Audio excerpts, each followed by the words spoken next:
style and everything. I did get a little ways into it, and I ended up kind of stopping playing it just because I didn't think the gameplay held up as much to like how cool its art style was. But that's just me. That's just me too. So I definitely think I might. Well, I suppose you do also really like those 2D kind of games too. oh yeah, oh I yeah. suppose what about it did you find least or most Um, off-putting? I I felt like to me it's like a lot of those games, right? It's like they're doing it in the style of of these older games, right? And a lot of the time, most of the time, with the best ones of these games, I feel like it is stylistically and aesthetically like these old school games, but the best ones of these, I think the mechanics are a bit more. The mechanics feel more modern, right? Like it's not.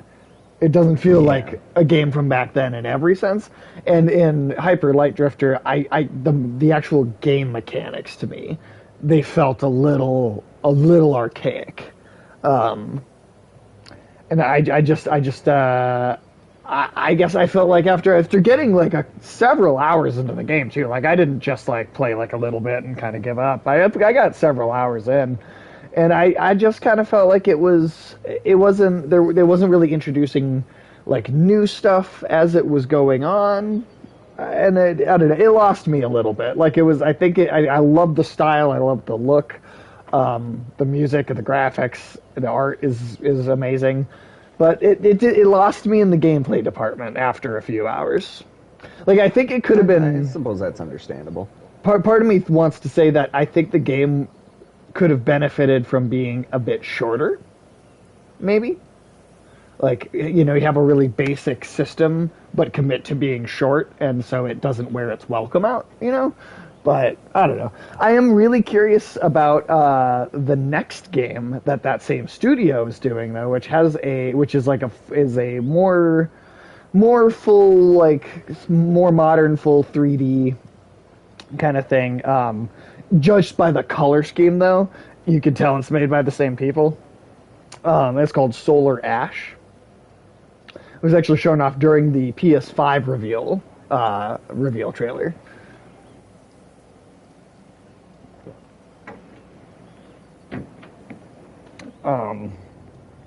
So I don't know. I wanted to be into Hyper Light Drifter because I felt like it was right up my alley. It was like, oh, this looks like something made for me. But something about it just didn't. It just didn't totally click. Yeah, that makes sense. Um, I have yet to touch it, so I definitely can't I can't really put into any stock into how I feel about Hyperlight yet, but I definitely it's one of those games where I can't wait to dive into it because I do genuinely enjoy that kind of hand-drawn 2D art style because Yeah, when it's done, um, especially by indie studios, it almost feels like it has a more cozy feel to it. Like, I don't know, it's something that's just like you're not looking for visual perfection. You're looking for stylistic, yeah, absolutely. artistic license. Yeah. Um, I Well, I was gonna say, I don't think it's ever coming out. Um, but there was an amazing trailer. It was a pixel art game. It was an amazing trailer, E3 like 2017, I want to say, call for a game called The Last Night.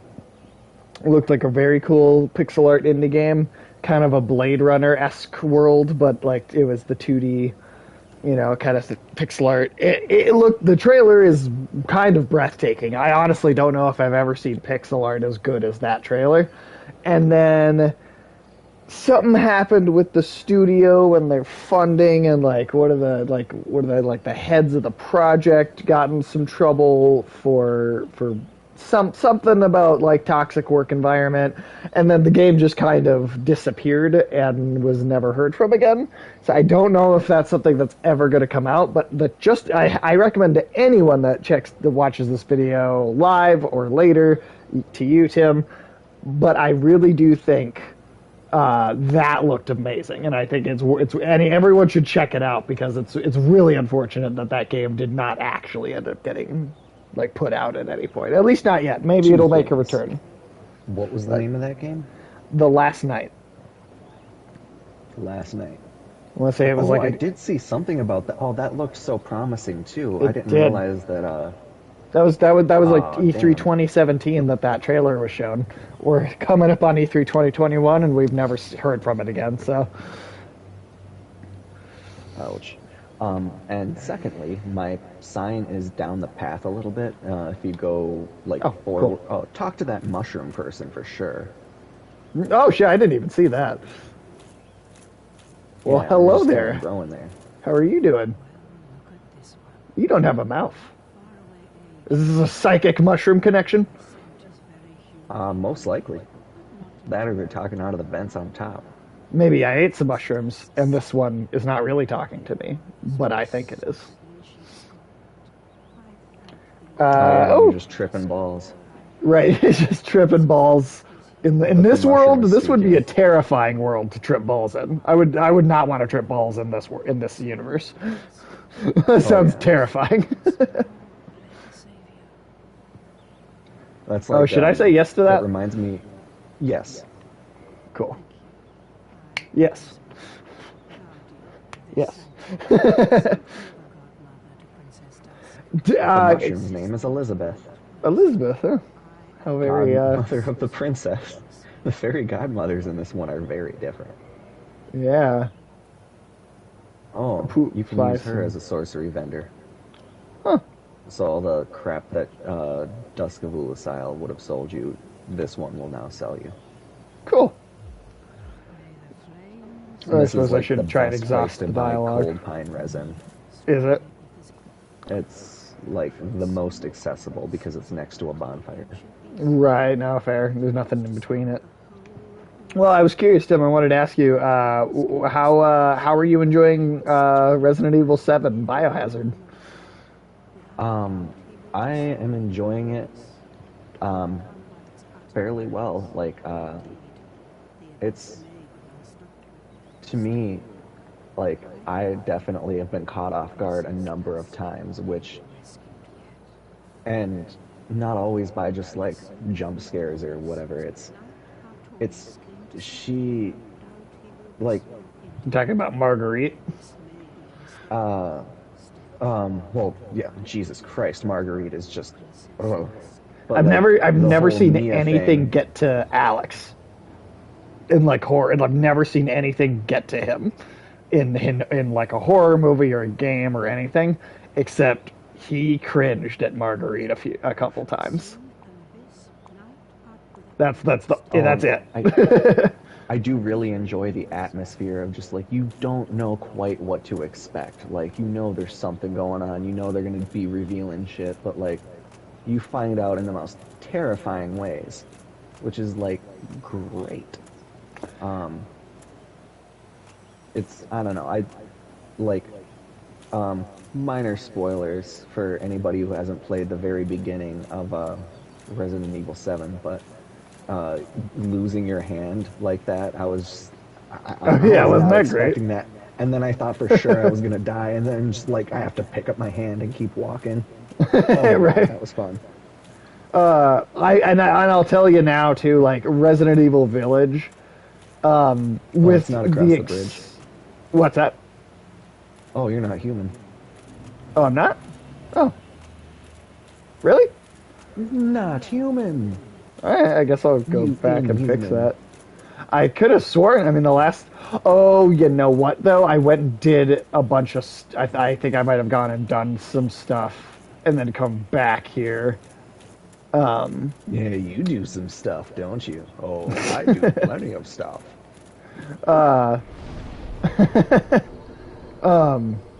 I totally thought I was human already. Whatever. All right, fix that real quick. But yeah, so I'll say now, Resident Evil 8, so Village, it's not. It is not as scary.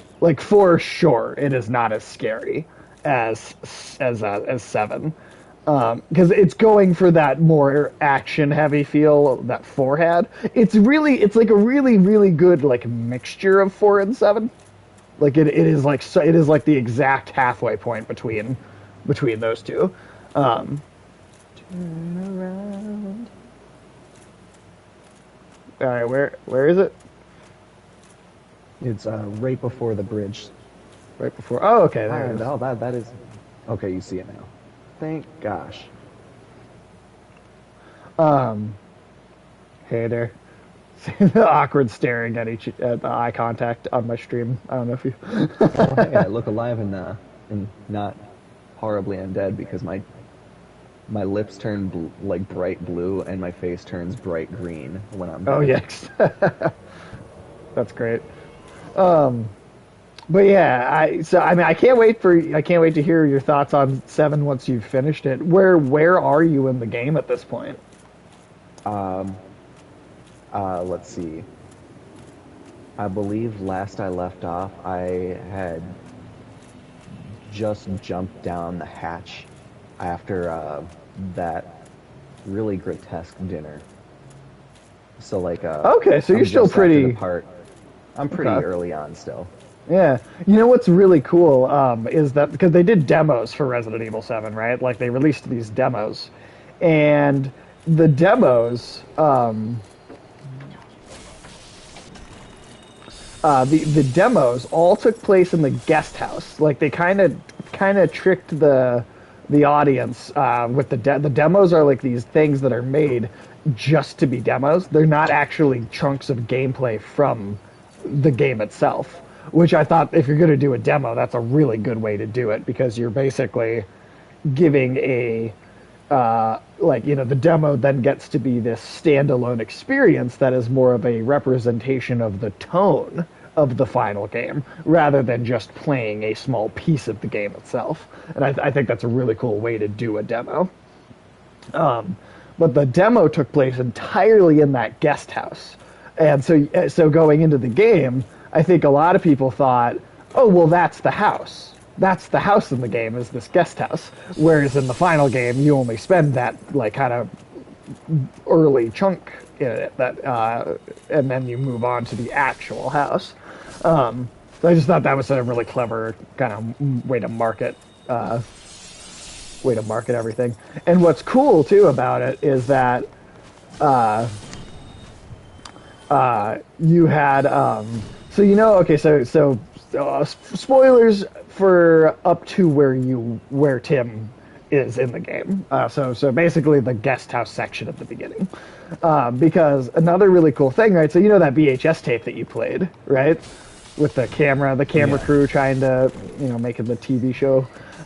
In the demo, you play that tape while you're in the guest house, and within that tape, there's actually, and it's something that is not in the final version of the game that they took out because it was only there to kind of mess with you. But there's actually like a ghost, like a woman, like this ghostly figure that will pop up in a few spots while you're playing that VHS tape, and so That's they spooky. as part of the marketing material, they basically were like kind of tried to they kept so much of the real game secret that going into the game, everybody kind of thought, oh, this is going to be like a haunted house, like ghost game this time. This is going to be it's going to be kind of its own, it's kind of, oh, this will be like a supernatural, like ghostly haunting. And I really love how they were like, let's completely hide in the marketing, or at least some of the market. I think some trailers started to show the kind of the family a little bit more, but a good chunk of the marketing material really was just like, hey, this is like a supernatural ghost haunting thing, not the Texas Chainsaw Hills Have Eyes shit that you're actually getting in the game. I loved that marketing material because it was just genius. And 8 did something similar where, oh, that was a waste of a flask. But 8 did something similar where they really do, in the marketing for 8, they really only show you kind of the first real like section of the game in the most of the trailers. Maybe there's like a glimpse or two of some later moments, but I love that they've what they've done as far as that marketing goes, because going into a game and only knowing what to expect from like the first like fourth of it is a really cool feeling. Oh, definitely. I do enjoy that they have that separation of well, just the church and state demo and release. Well, and Tim, how like for a God, over 4 year old game now, like Resident Evil 7 like looks really good too, right? Like that's a good looking game. That It's just a RE tracking. engine, I think is a really stellar engine. I mean, you've got this. I think every game Capcom has put out, I think since then, I think has been running on that engine. Like so Resident Evil 7, the 2 remake, the 3 remake, and then also Resident Evil Village, all running on that engine. Devil May Cry 5 was running on that engine. I believe the most recent Monster Hunter game that came out just earlier this year, I think was running on that engine. So it's that really, I think, is just becoming the engine that Capcom is working with, and it's a fucking beautiful looking engine. I really really Holy really shit, love that this is they're. Dark Root Garden.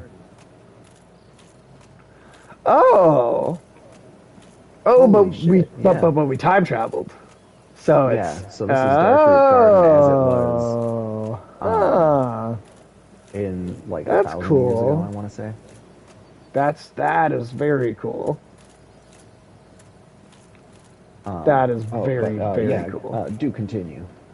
Oh no, I Do mean I think that continue. was my the end of that point at least. But just the fact that Capcom Oh, is kind of it using that definitely engine. holds up very, very well. Like, Yeah, I know I'm playing it on a PS5, so there's some a bit up of level an of upgrade. yeah, but at the same time, it's definitely more than I would have expected. Like, just with how smooth everything is, and it just feels like, oh, What it is just feels that? like, Oh shit! Is that a dragon? Oh shit! It's a dragon. All right. Well. okay, Well, and I highly. I mean, because you were a big fan of the. I think you said you played. Kind of stopped after 4, but you were a big fan of the original kind of run of Resident Evil games, right? At least up to that point of 4, right? yes, So, I beaten 4 and then Code Veronica. Code Veronica. I'm really hoping that they do a remake of Code Veronica too, because I honestly think that should have been before 4, but it does look like 4 is the next remake they're doing. But I mean, I guess I'm kind of happy to see that too, but I do think Code Veronica needs an update way more than 4 does, because Code Veronica was the last one that still had the old school fixed camera angles and stuff, whereas 4 was kind of your 4 does not have that problem. So, but yeah, I don't know. I mean, I think I would highly recommend you give the 2 remake a shot at some point. I mean, I think Village.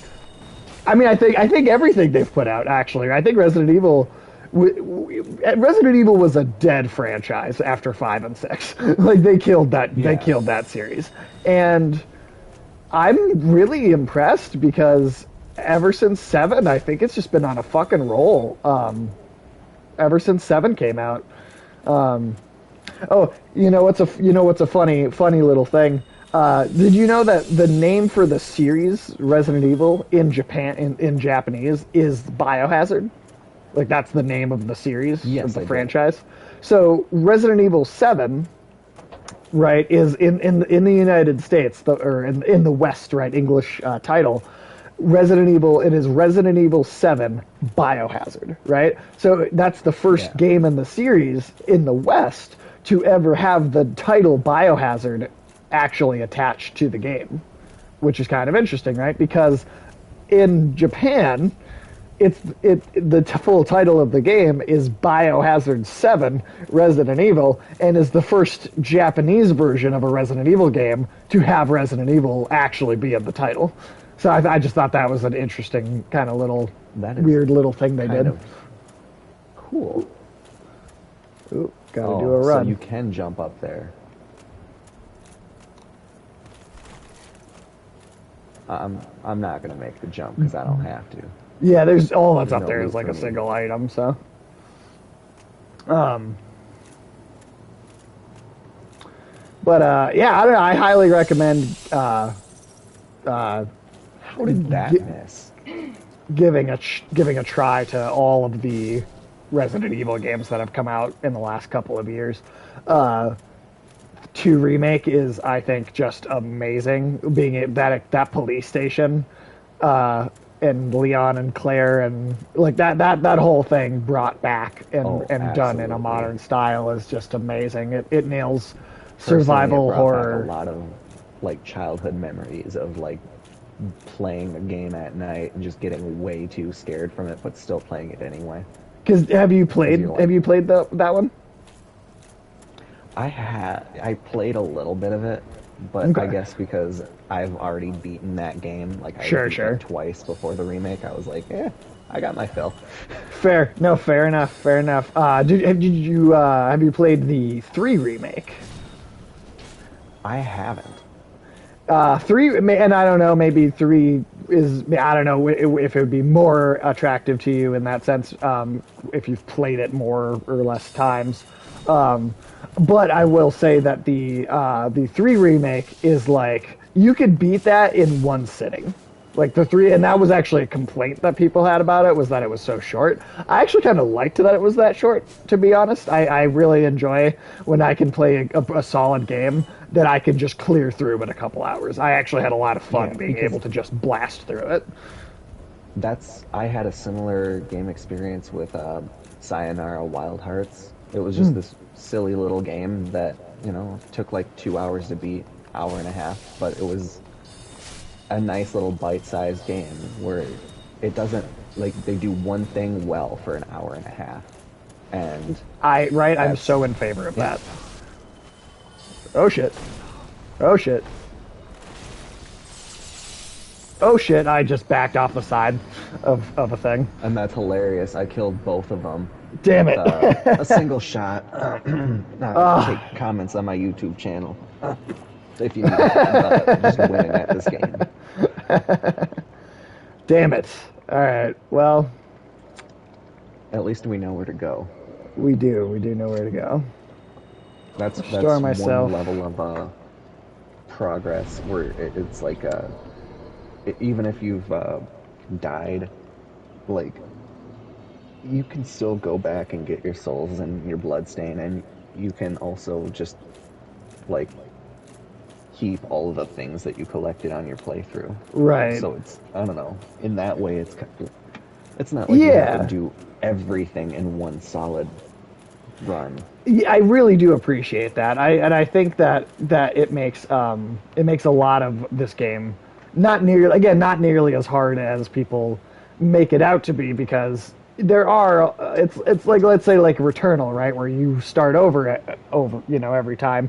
You actually, like, in Returnal, when you have to go back to the beginning, you carry less stuff over between your runs in that game than you do here.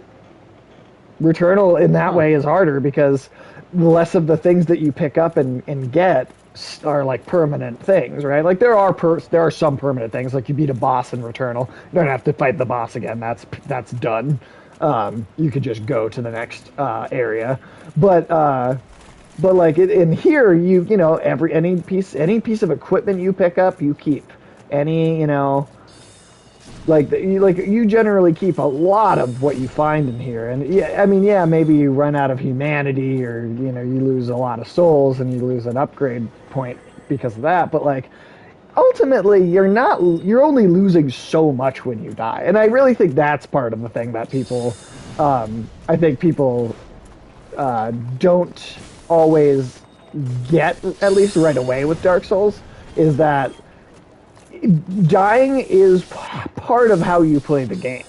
It's just a very different set of rules than you're used to in a typical game, and so dying is a learning process, right? It's like, oh well, this didn't work, so let me approach this a different way. Dying is in this is essentially a mechanic that is a then creates this process of elimination on how to get through each area. And I think that's part of the genius of the game design and why it's not actually as difficult as people say it is.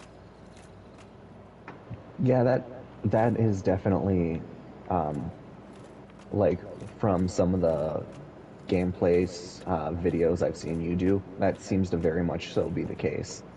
And I I genuinely enjoy that in a game. That's what I really enjoyed about Hades, because Yep. they like the entire story of the game is like you're trying to escape the underworld, and Right. nobody's really done that before.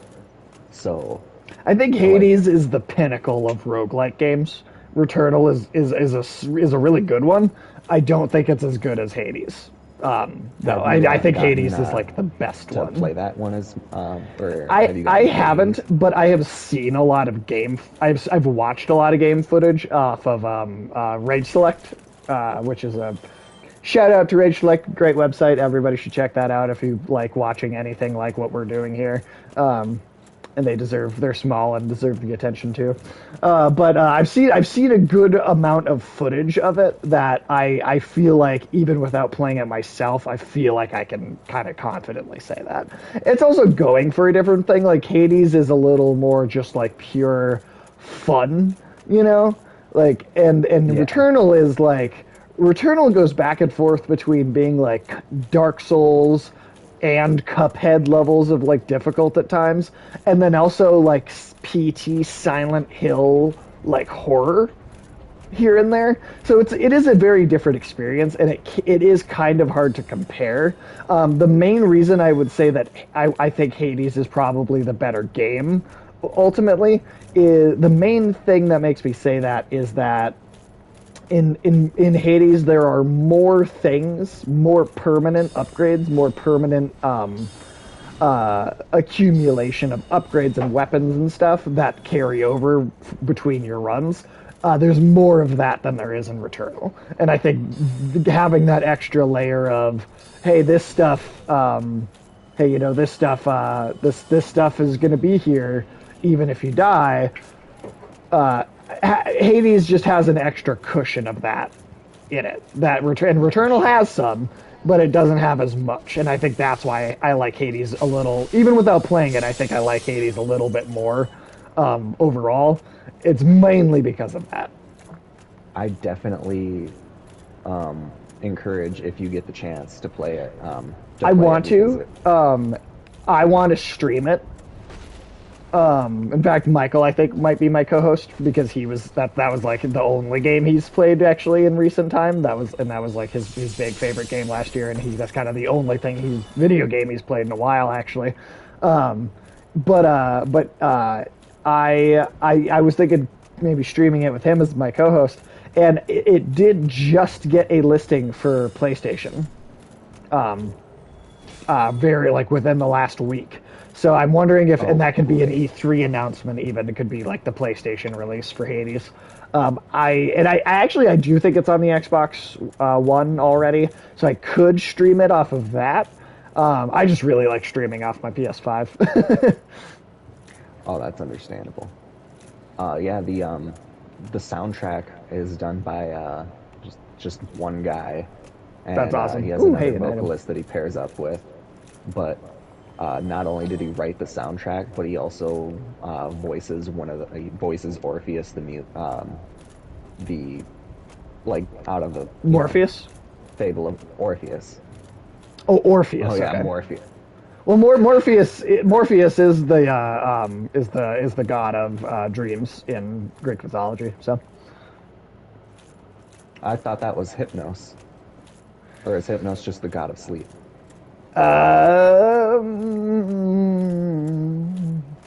Don't quote me on it, but I think that's the God of Sleep because because you kill Morpheus in one of the PSP spin-offs of God of War. I think it was the Ghost of Sparta, the second one, the second like handheld PSP God of War they did.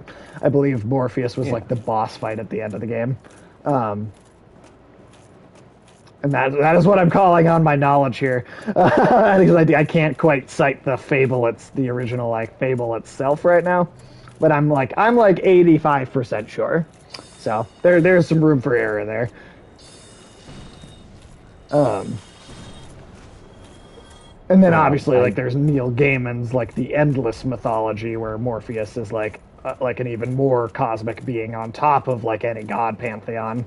Like, because have you ever do you know the Neil Gaiman's Sandman comics? That I mean, those are considered some of the greatest comic books of all time. Like that's put up with like some of the greatest literature of all time. I have not, but I'm gonna, I assume, hear about it from you.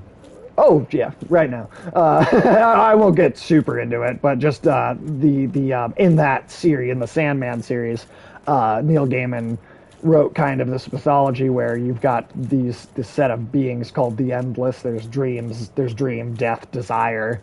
Um, God, forgetting what the other two are called, but they are kind of these beings above even any other kind of god or anything that humans believe in, because like even within in this universe, like Morpheus eventually, like anytime like the time of like a certain particular pantheon of gods is over with, he so like there's actually a scene in one of the comics, one of the Sandman books where he actually brings the Norse pantheon to into his dream dimension so that they can like pass on into like fade into the nothingness of the void or whatever. And it's like he does that with every pantheon eventually when it's their time to go.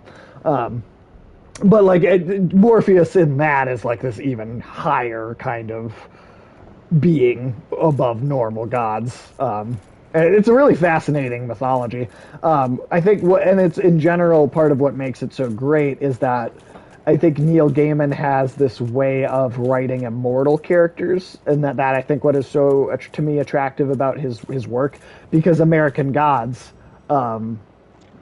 was Well, I that? found the thing. Oh, you're supposed to fall down that? Oh, Um, well, an Found an elevator actually elevator. just came back up, so I'm gonna not fall. But I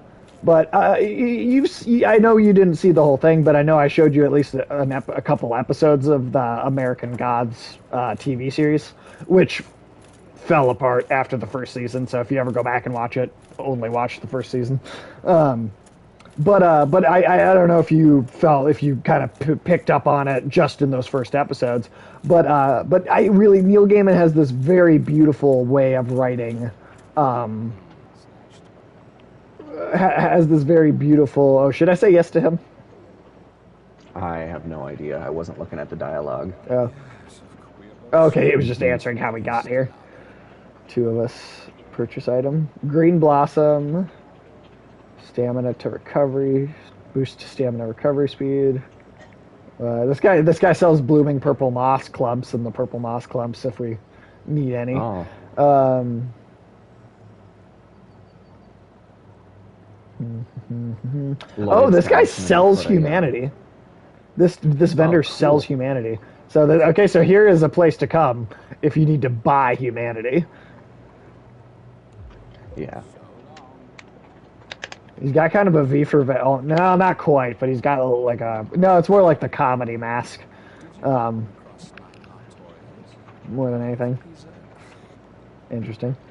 What do you got to say? What that giant mushroom that make you do? All right, he's done. But yeah, All Neil right. Gaiman has this really beautiful way of writing immortal characters, and I think that is. That's just a shortcut Oh, okay, to the one area. So it's a shorter run from the bonfire to cool. what I presume is The boss right up here. Artorias. Let's see, there's an Imminent doom item over call. here I'm going to grab real quick. Go right ahead. But yeah, there's this. It's this beautiful way of writing immortal characters. Oh wow, there's like a whole pathway to go down over here. Huh. Oh, Interesting. Well, I assume this is a boss that we'll probably want to take care of first. Um, but yeah, just the way that the Sandman stories are written, um, to really be able to tap into the like philosophical kind of implications of immortality and like really make immortal characters feel human and emotional and really just yeah, just really just dive really deep and articulate that mindset. I think that is the big thing that I think makes Neil Gaiman stories great. And Sandman is a really great example. Like there are several instances where there's this guy in one of the kind of subplots that recurs in that comic. This guy that he basically Morpheus gifts immortality to him because he believes that the man will no longer want it after being around for a while. And in oh god, yep, this is I'm just Artorias. gonna interject that Artorias in this one is much like Guts with his broken arm. Yeah, no, this is. I actually was looking at more stuff that was like, oh, things in Dark Souls based on Berserk, and Artorias is hardcore based on Guts and the Berserker armor in general, and yeah.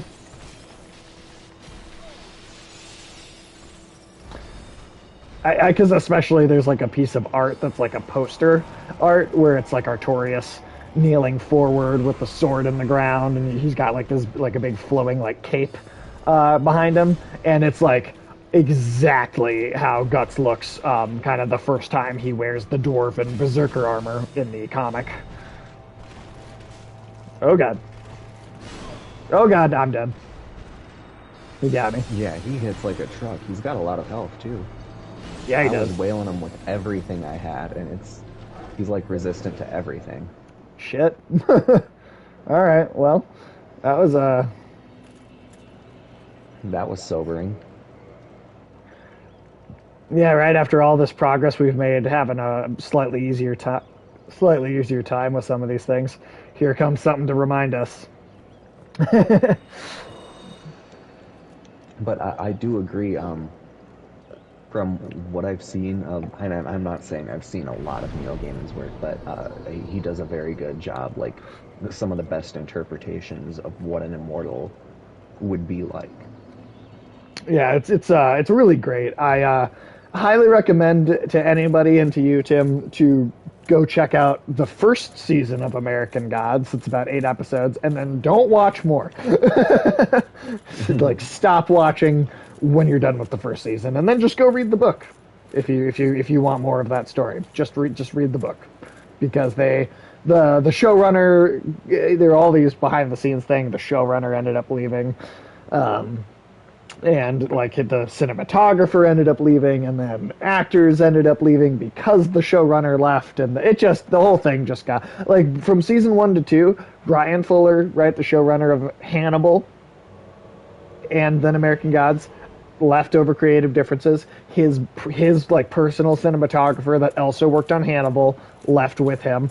Gillian Anderson as the media character, the media god, wouldn't come Yeah. back because Brian Fuller left.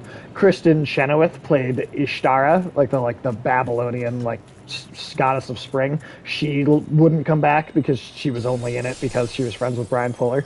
So there was a lot of just it was too much of a shakeup for the quality of the series to survive. It managed to somehow pull out getting two more seasons, and I gave up after like 2 or 3 episodes of the second season. I was like, wow, this is legitimately like bad. I cannot justify sitting and spending my time on this. Like it's just genuinely not good. Um, but Oh shit, this is a good shortcut. Holy. oh wow, yeah, it is. All right, well, that makes me feel pretty good about any dying into this boss. Now, I was gonna say Oh, there and also is. accessing this vendor is gonna be super great. Yeah, right. Well, I was gonna say, do we want to? Because do we think that the pathway that's over here? Do you think that's like just the way to the next area, Well, or should we it's always worth a shot. Let's just see what's down there. just see what I don't know? Because maybe this is another dead end or something that we can deal with like before we fight him again. I mean, and maybe not. I don't It's know. cool that we're able to make it to the bottom of this chasm that like we've seen in Darkroot Garden.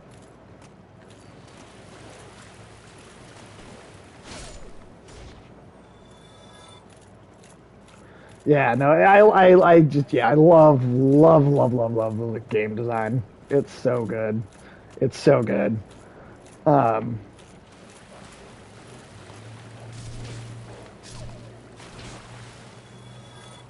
I missed every swing. Need knight. Need shield. Huh. Okay. I think I'm wrecking some pretty good shop with just this sword. It's a short sword, Well, but it's Tim, enchanted E3 obviously. is that E3 is only let off like at this point less than a week away. That this does kind of look like it might be like like the next area a little bit, doesn't it? I feel like it might also be where we fight that dragon. Yeah, well, with So the it's big up to you growl what you rumble. want to try with. Well, let's keep well, let's try and see if we can take down Artorias. Let's see if we can or well, okay, the hesitancy I have because if we do kill Artorias and then let's say the dragon's like a mini boss down there and then we can't do that co-op because we already killed the boss of the area. That's the only. So let's, you know what? No, let's. Okay, last time I'm changing my mind.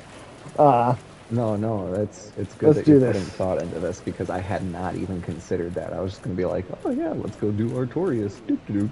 So yeah, let's check out here first, and we'll explore and we'll see what's down here. See, I like that from Demon Souls to Dark Souls, they figured out that nobody wants to hold down the sprint button to go up or down a ladder quicker. So they Right, so just you can give just you go. maximum climb speed. You know, I saw there's a great video I saw there in Bloodborne. You can get these like coat these hats with like this like pointed like metal cone at the top of the hat, and if you go down a ladder, like you could like slide down a ladder like super quick, and the hat will hit all the rungs on the ladder, so it's like this like metal clinging noise. If you have one of those hats on, it's really funny. This almost looks like another Hydra. Yeah, right. And there's Oh, a chest over. Oh, I'm dead. and dead. Yep.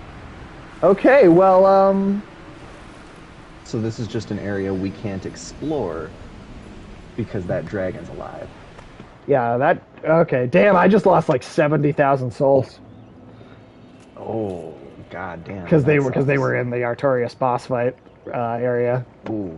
after dying last time. Well, I have to say I was not expecting that.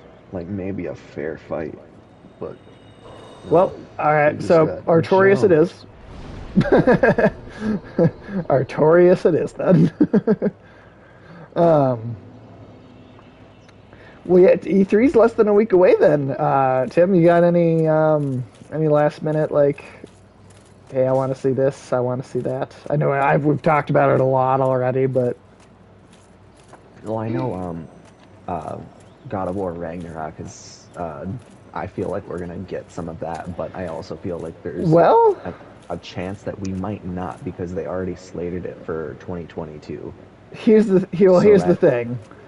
Sony is not going to be at E3. oh, that's So, great, and that's a Sony game. so anything that is like a PlayStation exclusive, like a big Sony project.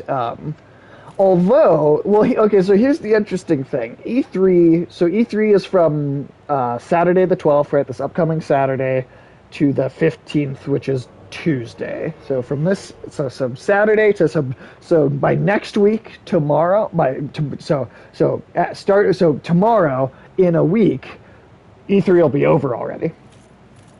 A week from tomorrow. Okay. Just one moment before Oh, we continue. yeah. I gotta step away for a second. Yeah, no problem at all. No problem at all.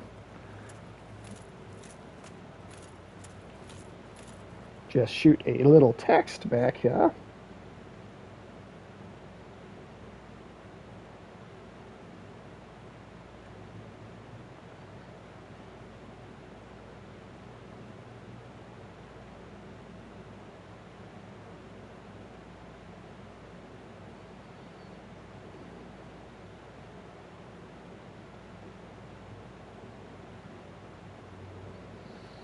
What we got? Any interesting news stories that have dropped today?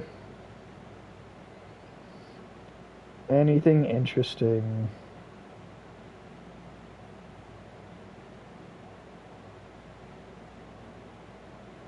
Not really.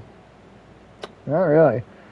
I mean, it makes sense because we're getting a lot of announcements coming up soon. But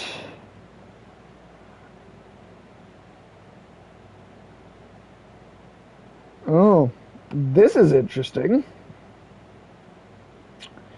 Prince of Persia: The Sands of Time remake will not appear at Ubisoft Forward because that was kind. I mean, like, hope in mind, keeping in mind that they fixed it. I was hopefully going to be able to be looking forward to that. Let me see here. Back in February, indefinitely delayed it because it looked like shit. It looked like, it's supposed to be a remake for the fucking PS4, PS5, and it looked like maybe a PS3 game, like at best.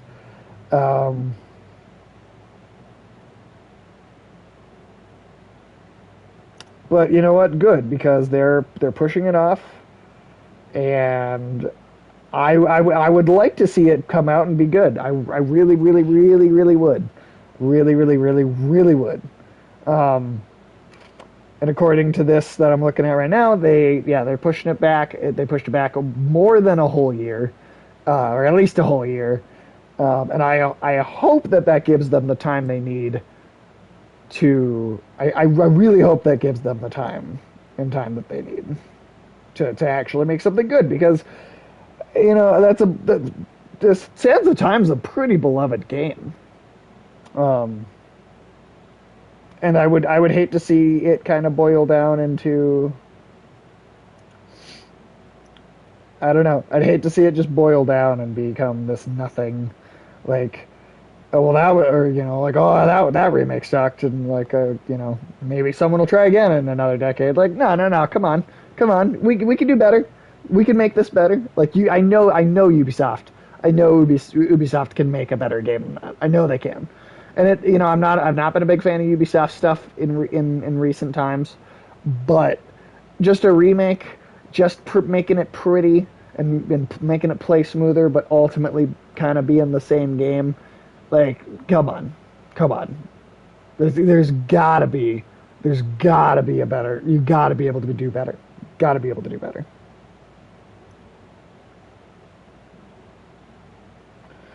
All right, so I wanted to see.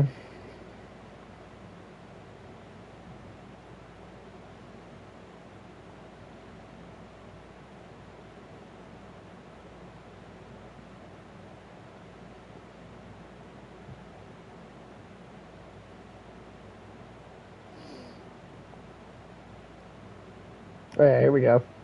This is this whole list. This whole list here. Hey, okay, welcome back. Hey, so I wanted to tell you too. So it's actually pretty interesting because you've got E3, right? And that's going to be the Saturday the 12th to the Tuesday the 15th. But last year there was no E3, and in its absence, you had some smaller stuff happen as almost a replacement. Like some were just, game companies were just doing, whole standalone showcases just for themselves. One of the big things you had going on was, I don't know if you know Jeff Keighley. He's the guy that hosts. He kind of started and hosts the Game Awards every year. But because of E3 not being a thing, he kind of organized and managed this this other show kind of to replace it called the Summer Games Fest, and so that's happening again as well. So on June 5th, we both looked at this already. You had the Guerrilla Collective, that was kind of a big indie games showcase. On let's see, on June 9th, there's going to be like a whole showcase, standalone showcase that is dedicated specifically to oh, you're like way up there. Sorry, I stopped moving to read this. I need to catch up to Oh, you. you're fine. Worst I do is I stop in front of the boss thing and tweak my armor. Oh Ah, shit, I'm missing one of my power rings. I had the bonus souls ring on. ooh.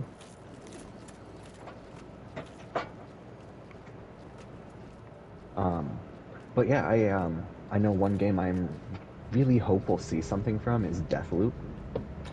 Yeah, I could see them not showcasing it a lot, if only because it comes out in September, and I bet they'll show like one cool trailer for it.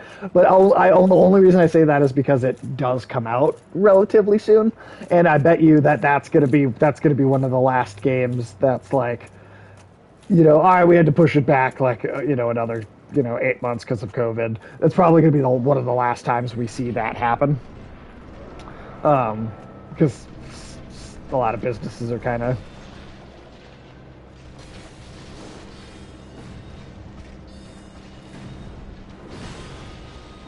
That spinning attack he does too is like straight up a guts move.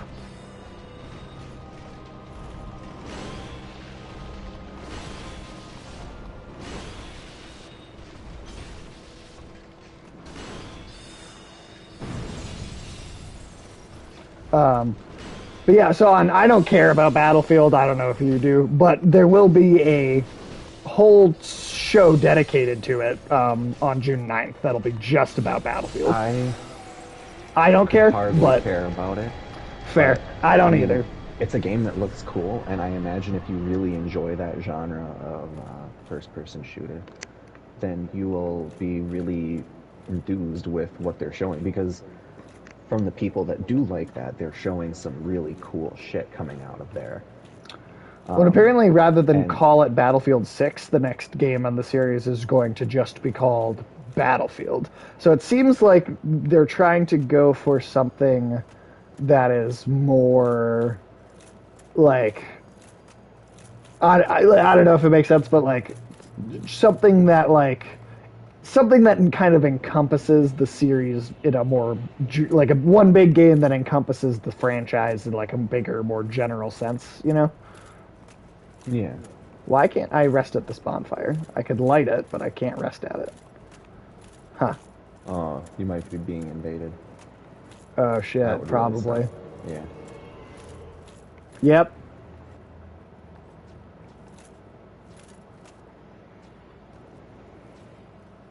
God damn it. Well, I know that you can put your sign down pretty much right outside the Artorias's door once we beat it in your game.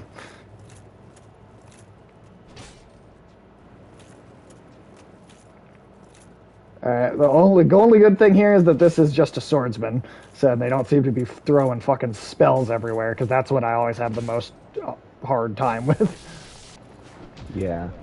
And Whoa, they that's front stabbed understandable. me? They did like a whole like backstab animated attack, but it was a Oh, front that was stab instead. that's a riposte. So Oh, when they it was a yeah, yeah. they can deflect your sword with their sword at the perfect moment, and then they get a Oh, free shot in. now they got a backstab. Which I think in Bloodborne it's like you can only do that. And can you backstab in Bloodborne? I actually don't even know. Yes.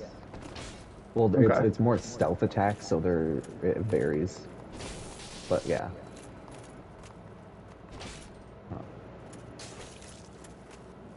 All right, just Okay, can you kill me or let me kill you? Just like, can one of us make this over with? Oh, I Oh, got and her.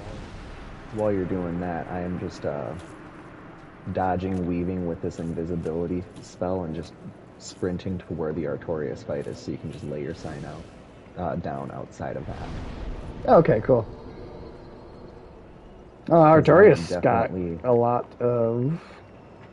Oh yeah, lot of souls from that was him. a pretty penny for you. I got 30,000. Nice. Cool. Yeah, I'll just put my sign outside that door then. Um, yeah, I'll go put my sign down, and then I'll start reading you the other stuff that's happening, because there's actually some really interesting things. And I think having more events other than just E3, I think will be. I think it'll be cool because it's like, well, like for instance, we were just talking about how Sony is not at E3, but it could potentially. Sony may have stuff that gets shown off at the Summer Game Fest. So Summer Games Fest that actually starts on Thursday. Um, that starts Thursday this week. So that's actually a couple days before E3. Um, let's say over a dozen premiere announcements, and I guess the band Weezer for some reason. Um, and then Oh, Summer's that's fun. and then Summer Game Fest will also it will also periodically like it'll periodically have like so like oh like it'll be here's this day we're gonna do a bunch of stuff and then maybe sometime at the end of the month or early next month we'll have another day and we'll show up some more stuff. So Summer Game Fest will be something that kind of comes and goes periodically, which is kind of fun. But this Thursday will be the first day that we see stuff for that. So even before E3 starts, and then let's see. All right, I unlocked the shortcut back to Artorias, so I'm Sweet. heading back there, and I do see your sign. Sweet. And then Because you didn't pick up anything tremendously. Oh God, my voice just died. it's okay. You didn't pick Swallow up the frog anything there. tremendously useful. No, it was all just like it was mostly just like the moss clumps and stuff. And then let's see, June 11th. So is that the June 11th is Friday? So on Friday, yeah, and I'm not going to make it a big secret. I'm not a big fan of IGN generally, but when they have exclusive stuff to announcements, I'll tune in for that. So on 11th, on the Friday, IGN will have a live stream that will have some announcements and exclusive stuff specifically to that. And then on June 12th, so the same day E3 starts, we are going to get a second day of the Guerrilla Collective, which is the same indie. That's the same indie stream that that I kind of told you about this last week, and I know you looked at it. So a second day of that, maybe I don't know. I wasn't really that impressed by the stuff they showed off, but maybe the second day will have better stuff. I don't know. And then as far as sorry. Psychonauts 2 is going to be showcased by Microsoft. Yeah, Microsoft owns Double Fine, so one of the many game studios in addition to Bethesda that Microsoft has purchased over the last couple of years, because they really did go on a purchasing spree of like game studios. They really, really did. Breath of the Wild 2 is also going to be showcased, and I did enjoy that game enough to do roughly most of everything you could do. Oh, he's especially vulnerable before he infuses himself with the Abyss. Oh.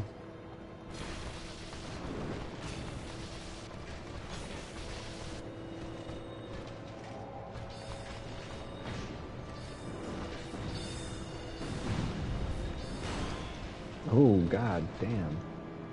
Try to keep them off you here. You got some range, don't you, Guts? Ooh. Oh, got me. I hate how I can still be hurt as a phantom. I mean, I know there's not really any consequence. Like, I still can get hurt as a phantom, but it takes away my ability to attack. Like, when you die, it takes away my ability to attack as it's, like, starting to send me home, but I can still be getting hit. Oh, yeah, that is definitely very annoying. Yeah, Breath of the Wild too. I couldn't get into it. I couldn't get into Breath of the Wild, but like, I mean, I still will say, I think it's an objectively good game. It's just not for me. So I'm still happy that they're doing another one because I know it's going to make a lot of people really happy. I know there was something like 170 shrines, puzzle shrines in that game, and I did like 60 of them before I was like, yeah, that's enough of them. Because that's kind of all you really need to, or maybe it was like 90, but like by the time you beat the game, you don't really want to do anything else. So there was like things to do, but Right. it's kind of like why, Right. just for the sake Well, of doing it. well, if you want to talk about Nintendo specifically, there is a rumor going around that the Super Mario Odyssey team is working on a Donkey Kong game. Oh, And I really, really liked Mario Odyssey. I thought that was a great Mario game. So I would, and then there hasn't been like a proper Donkey Kong game in a while. So I would be very interested in seeing what that would look like. yeah, I think that would be really fun to see, um, especially if it's done as well as some of the remakes have been done. I, Well, and, it's and a in proven theory, concept. in theory, it would be like a completely fresh, brand new like thing. I'm because there are the because you could go with the old school Donkey Kong game style, right? The Donkey Oh Kong Country, shit. but I'm very, very stupid. I just fell off a bridge and lost my bloodstain that had 8 humanity and oof, 90,000 souls. yikes, dude, yikes. I am sorry. Uh, Good thing I don't need any more souls, am I right? I mean, we are far in, so it's not like it's like as bad as earlier on the game when it was like, no, no, I needed all those, I needed the point. But it is still like it is still a bitch to lose that much. That still is I that felt still sucks. ridiculous too because I was like, who falls off a bridge? Like, did it have edges on the side? No, it was like that. You know the bridge where I was laying my sign down, Yeah, way yeah, yeah. across on the other side. I turned slightly too early, and instead Oh, of walking, like turning onto the path, I turned into nothing. well, I And just backed myself off a cliff earlier, so. you know what I should have worn? That Well, ring let's of sacrifice. well, so Nintendo also, we know for a fact that we are going to get another announcement for the next Smash Brothers character for sure. That is hard. That has been hard confirmed. We will see. We will see something for that. There's there's been rumor that they might show off both of the final two remaining ones at the same time, which would be kind of cool. I'd honestly fuck it. It's a big event. It's E3. Just show off both of them and then be like, they're not coming out at the same time, but hey, here you go. Here are the last two characters. Stop fucking bothering us about it. They come out in like 2 months, or so something like that.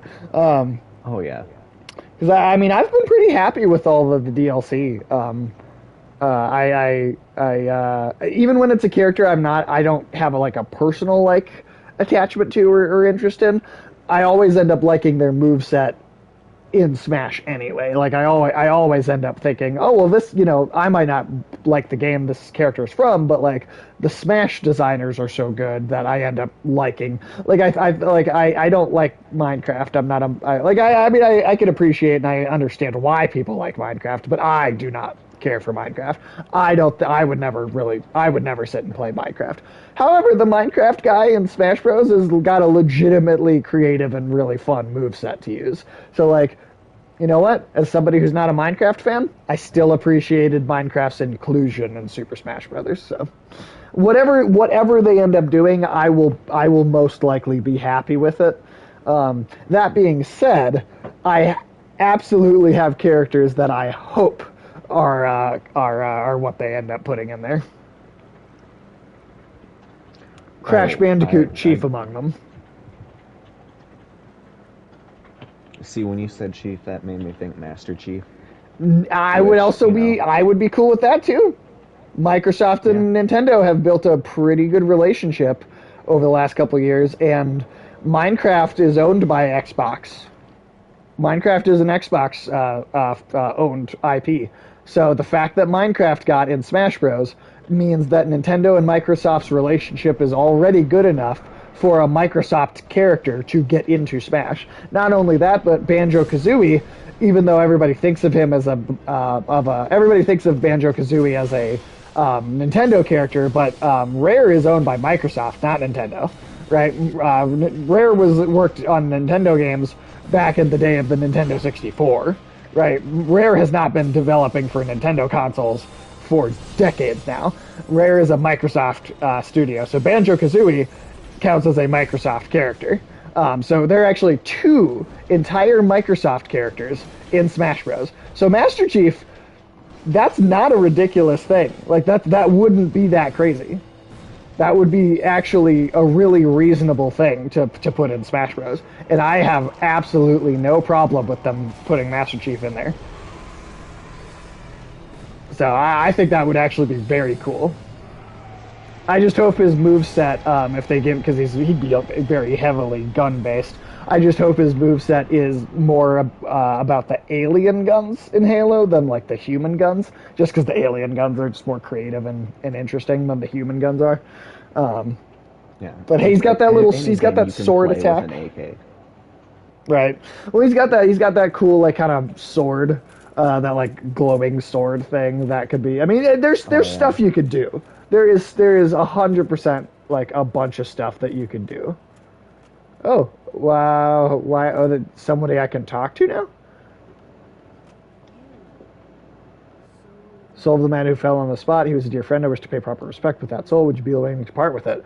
Oh, oh, okay. Oh, Artorias. What can I do with the soul of Artorias? Let's see what the soul of Artorias does.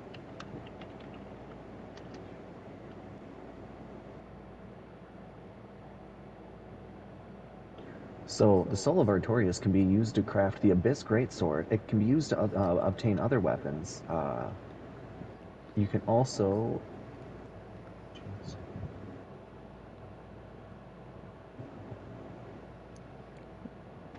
Because if there's some like really cool shit that we can get with that soul, then I'm not giving it. I'm not giving it.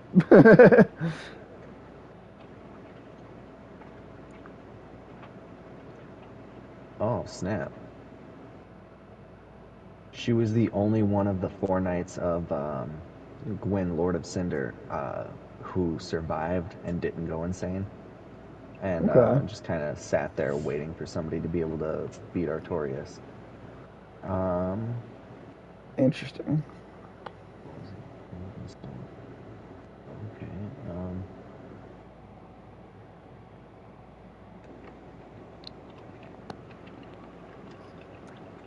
Also, Dante from Devil May Cry would be a great fit in Smash. That would be so another good Capcom rep. You've already got the Street Fighter and Mega Man, so so you can kill her and get the weapons that she would give you for Artorias' soul anyway, but she gives you two of the best dexterity weapons in the game. if you give the soul to her, However, yeah. okay. Um, however,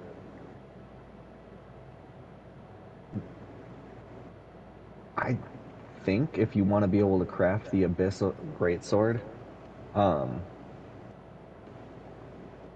you can keep it. Otherwise, there's no point in really. Is the Abyss Greatsword like all that great of a sword? Is that like a Well, let's really, just see really what it awesome? does. Special. Okay, so it has a special move set and it scales with humanity. So if you have 10 humanity, it gets like a Oh, 74 damage bonus per hit. damn, okay. Um, the one-handed R2, so your one-handed heavy attack is a 360-degree spin that hits twice, so the bosses move. Okay. And the two-handed R2 is a somersault blade, Oh, so basically you get a couple of the boss's moves. oh, huh. Interesting. Well, what do you think? Do you think the weapons you Ooh, get from giving it her the soul are requires better? 18 faith and 18 intelligence to wield, Damn. Oh, it as would well take as so 18 long. dex. Damn, it would take me so long to build to like get my those stats up that high. So I guess it's Yeah, probably so makes more sense to give her the soul. that's what I'm gonna do, just because I do not meet the qualifications. All right, so then let's look at these weapons we got from her.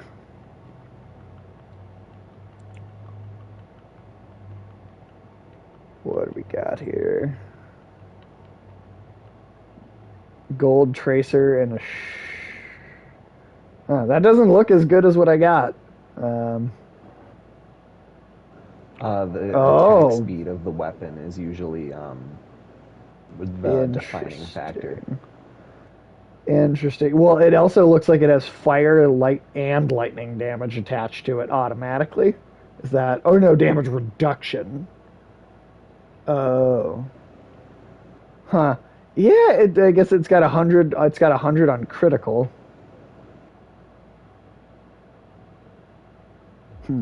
Interesting. Did you enter the Battle of Stoicism gazebo? No. Should I? Huh. It looks like it just unlocks the ability to. It looks like it's just PvP. Like you can access structured PvP. Oh, well, that's cool. That is cool. I'm not really all that interested in that element of the game, but that is cool that it's there. Yeah, it is. It's neat that it's there.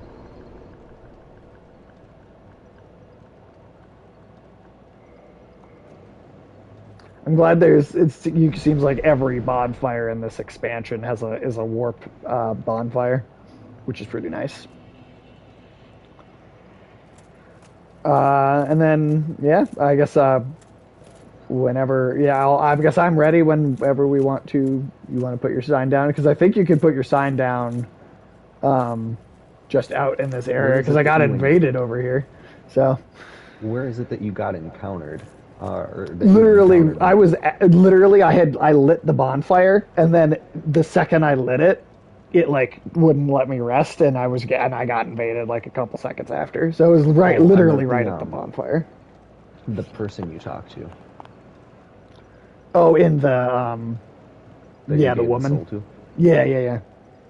But yeah. Well, whenever you're ready, I'll just kind of chill until then. Oh, because we were talking about Smash Bros. Dante though, Dante from Devil May Cry. That would be, I think, a really great addition. Watch them do something with Dark Souls in Smash, That would be great. because you know that Dark Souls is published by Bandai Namco, right? Oh shit, am I getting Yeah, invaded so again? that's Yep, I'm all getting right. invaded again. I just lit that bonfire, so I'll lay my sign down, and you should be able to summon me. I was impressed with myself that I was able to beat that last spirit by myself. That was pretty cool. All right, where did you put it? Is it down by the bonfire? Yeah, it should be right next to it.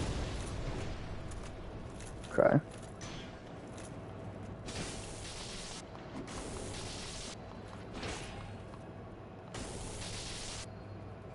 Oh, Okay, my blood sign is, or not my.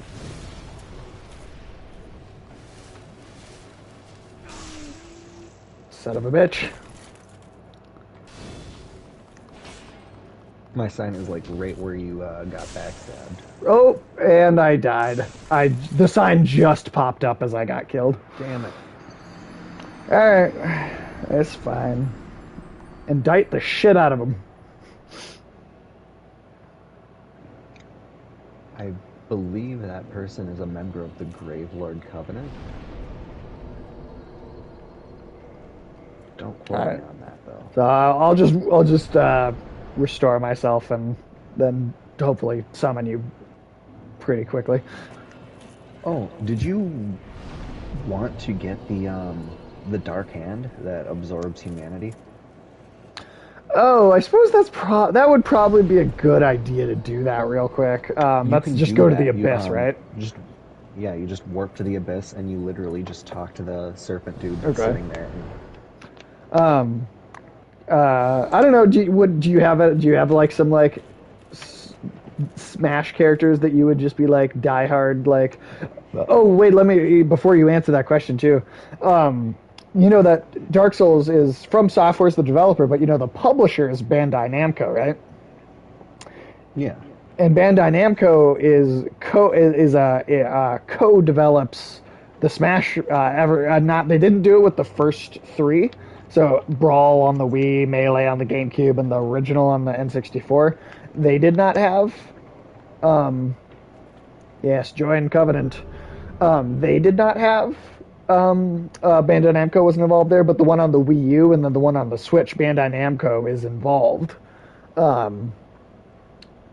with the development of the Smash Bros. Games. So Bandai Namco is what publishes Dark Souls. So the idea that there could be something from the Souls games thrown into Smash Brothers is not crazy. That's not crazy. But then yeah, go. But then also like, yeah, is there anything like? I would like to see Dante from Devil May Cry. Because Yeah. if we get Bayonetta, we can get Devil May Cry. Now, do you have to offer humanity to him to get the thing, or did I just unlock it Ask for automatically? Covenant item. All that he's got is the cracked red eye orb. He might have already given it to you if you entered the Covenant. So how do I check to see if I have that?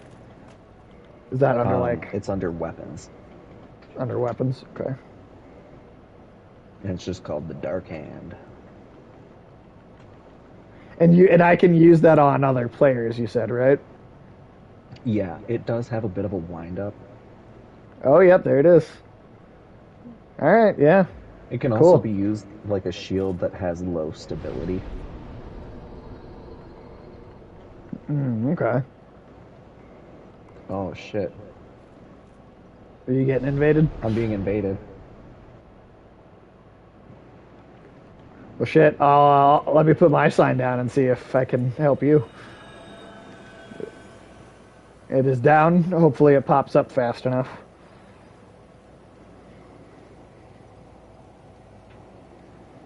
I'd honestly really enjoy seeing Alan Wake in Super Smash Bros. You'd have to get really creative to make him actually work in that game, but I still think it'd be hilarious to see him in there.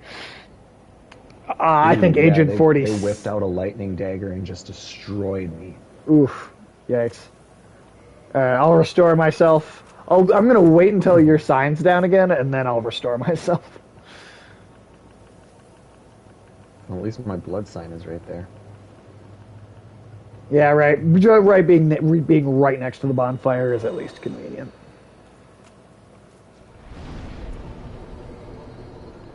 All right, man. As soon as you tell me that your sign's down, I will restore myself, and hopefully, if we Okay, get invaded my sign again, is down. all right. Hopefully, if we get invaded again, we'll be able to at least fend off with each other's assistance a little better. But also Bayonetta 3, which I know I have ranted about a few times, but I really think Nintendo's got to show us Bayonetta 3. It's been over 3 years since they announced it. Getting it maybe 4 years at this point since they announced it, and it was like they showed it's like a little teaser with a logo, and then nothing else since. So that seems like something that should get shown off in the near future. E3 makes a lot of sense for that to be where it is. Ooh, what is this guy? Got like monkey hands. Weird thing. Okay.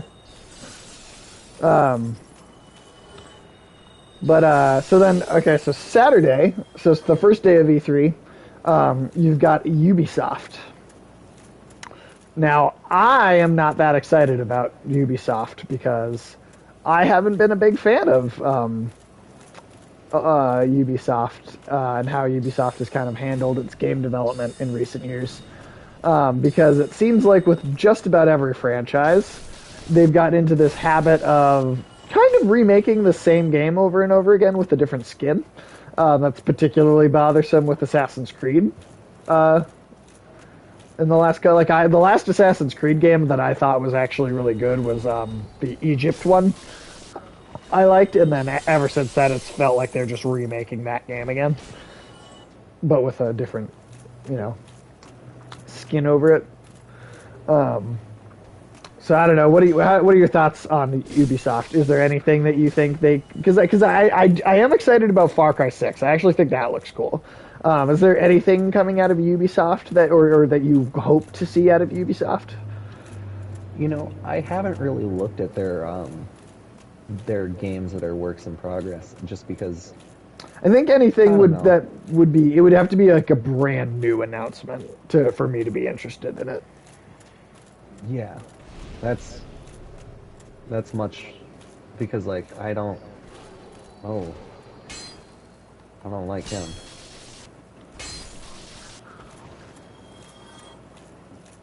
If there's Daddy Longlegs, what are they? Wait, what? What Uncle about Daddy Uncle Longlegs? Long Arms Oh, is that because what they they're have supposed to be long called? arms. Oh, right, Daddy Long Arms. See, he's another kind of prison daddy. Oh, Oh, I thought that was spikes. That's I grass. landing on you almost. I almost fell off the edge because I landed on your head and not on the platform.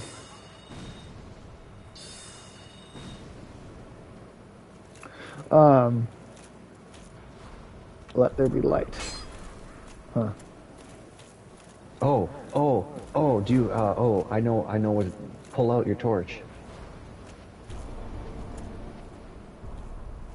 Haha.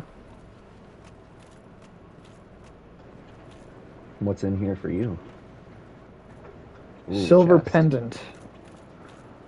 And that looks like that's it.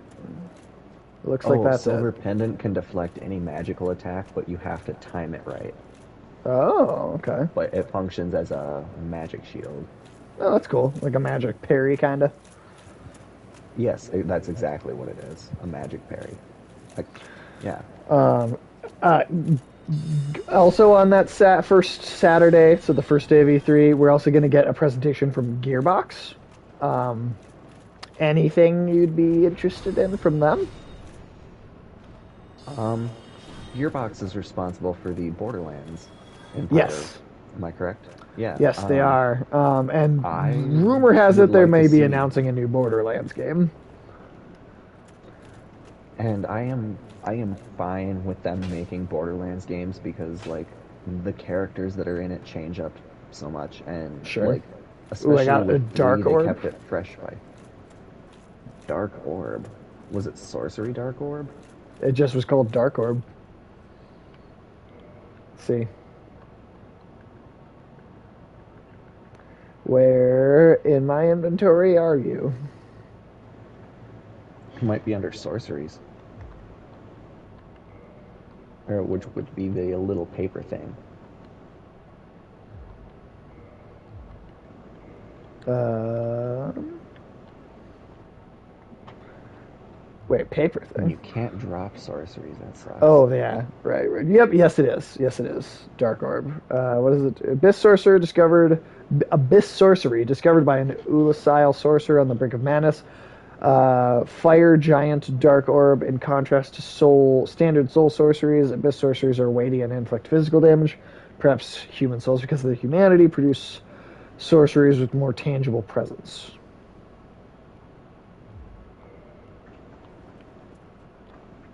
So useful for sorcerers that are looking to inflict stagger or Hmm. whatever. Oh, Oh, hey, there was another doorway down here at the bottom. there's oh wait, no, Oh, we went down these stairs. well, I don't really I trust. just completely forget.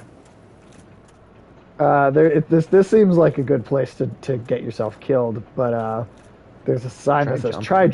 jumping, but I don't know if that's somebody fucking with us or not. Do you have those things that Oh, scream if there's a oh, place to I if can just it's look that that there's nothing? there's nothing. Yeah, you can't even see the ground.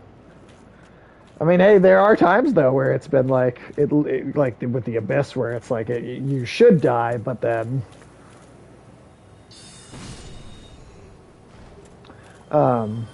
I'm sorry carving. Okay. Oh, you can throw that and it'll say, I'm sorry. And you can use that in co-op to communicate. Nope, dead end.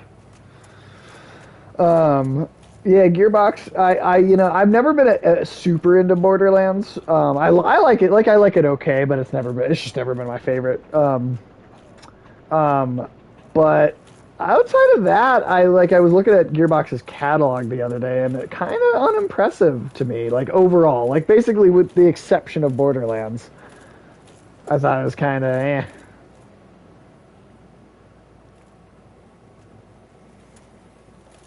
Alright, I think we're jumping here.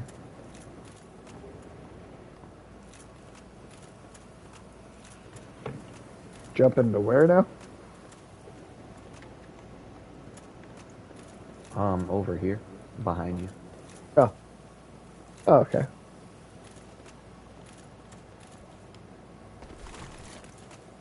It's so funny seeing you roll with that stone armor. Because we shouldn't really be able to.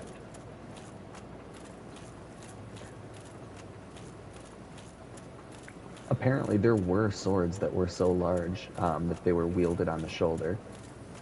In the Oh yeah. oh god damn it, we backtracked. Oh. Oh. Oh, different path.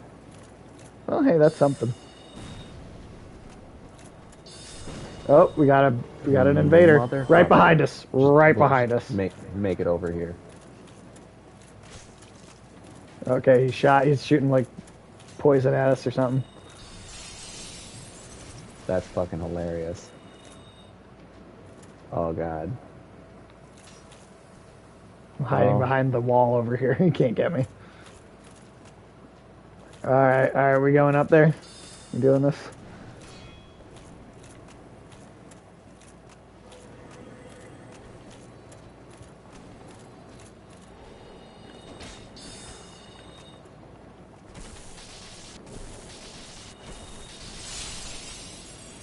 Nice. Got him. yeah, fuck that guy.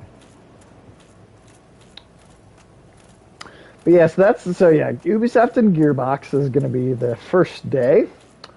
Um,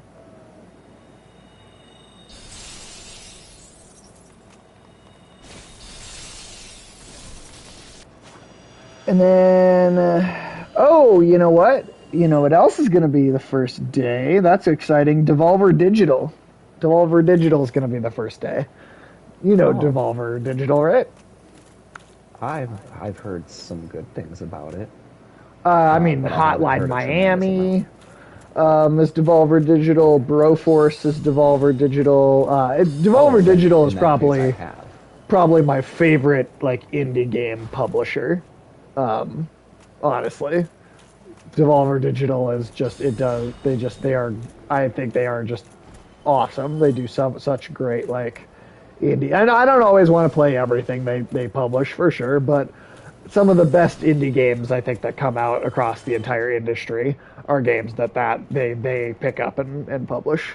So that is cool. So Saturday's also got Devolver Digital. So that's three solid like presenters. God, what is this blue stuff all over? The corruption of the abyss, I'm guessing. Oh, because this all this area is like in the present day. This is Abyss, right? Yeah. Oh, I'm dead. Oh shit.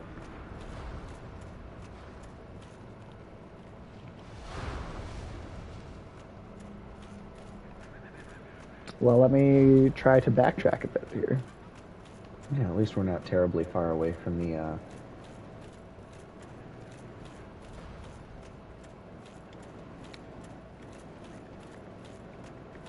So Devolver Digital is the first day as well.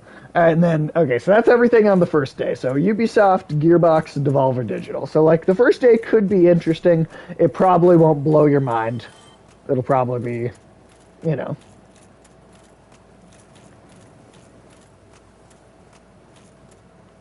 Oh, God, let's see. Where's the right way to go up? Is it for this? Yeah, here we go. And I'm making my way slowly to you. Okay. Also, I can pick up that dark orb sorcery. Oh, nice. Do you wanna put your sign down in that circular platform right before you go down into the area? Or Yeah, I'll put it on there. okay, Where the mimic was. yeah. All right, I'll chill until you get here. June 13th though is so day 2 of E3 is going to be the Xbox Bethesda like so. Oh god damn it, invaded again too. Oh no. Oh god. This is just a heavy area for this. For PvP, yeah. Yeah. This is really people just really like to invade here.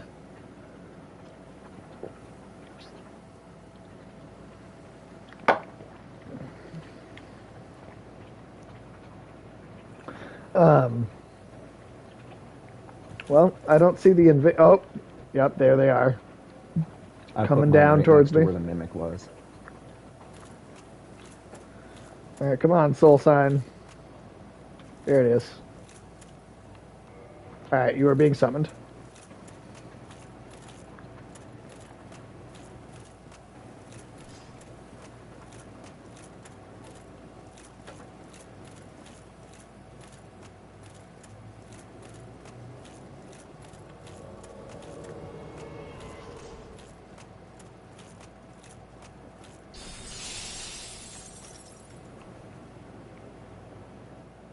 You're just gonna run away?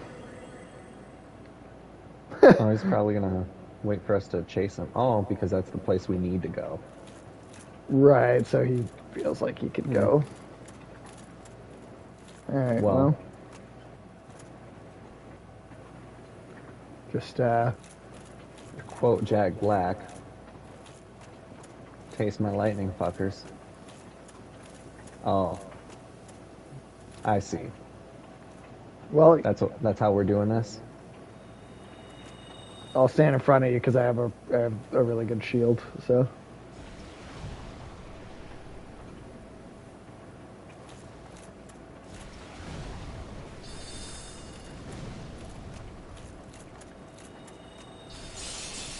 and he's just running away again. Okay. Good thing,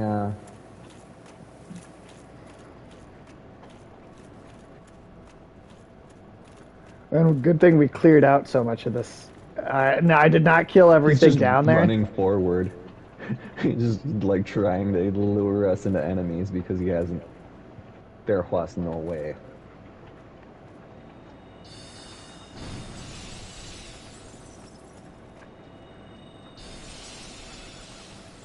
Yeah, there are still some enemies down here, but I killed like the ones that swarmed on you.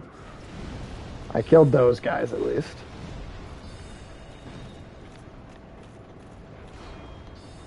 Oh, okay. Somehow he backstabbed me even though he was in front of me because fucking internet connections are like that. I'm coming back up.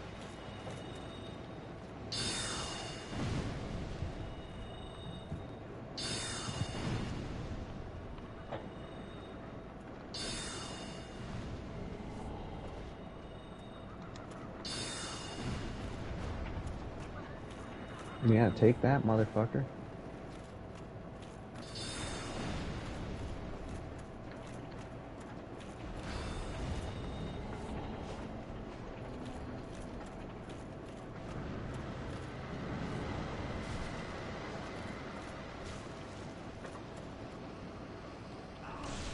Okay, fuck you.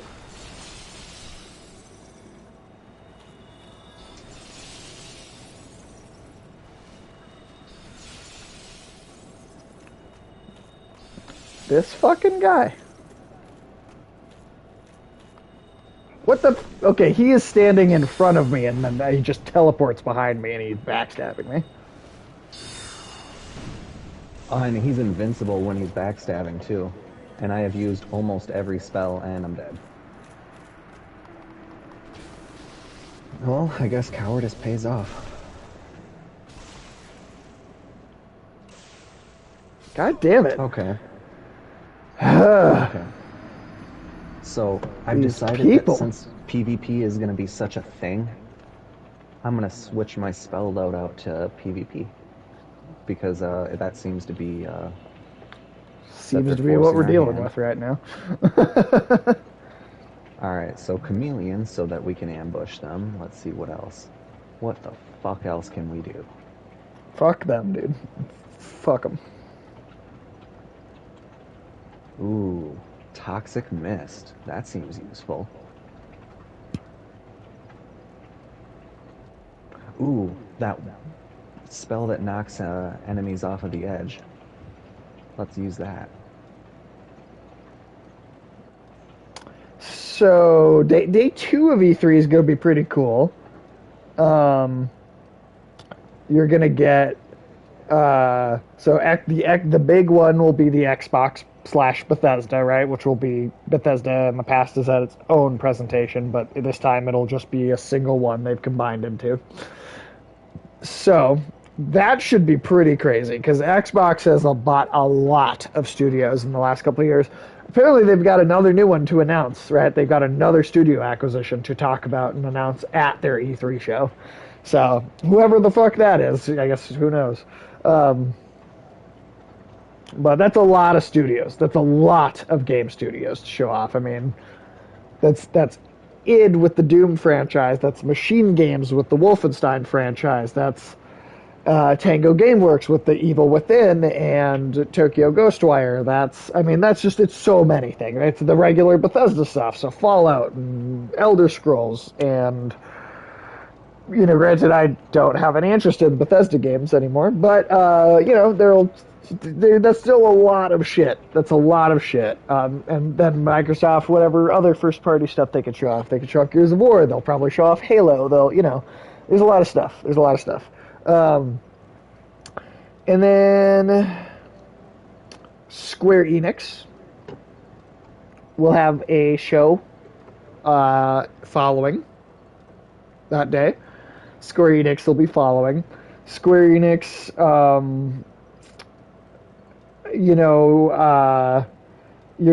your Final Fantasy stuff. Like, I don't know if they'll show the 7 remake part 2, maybe.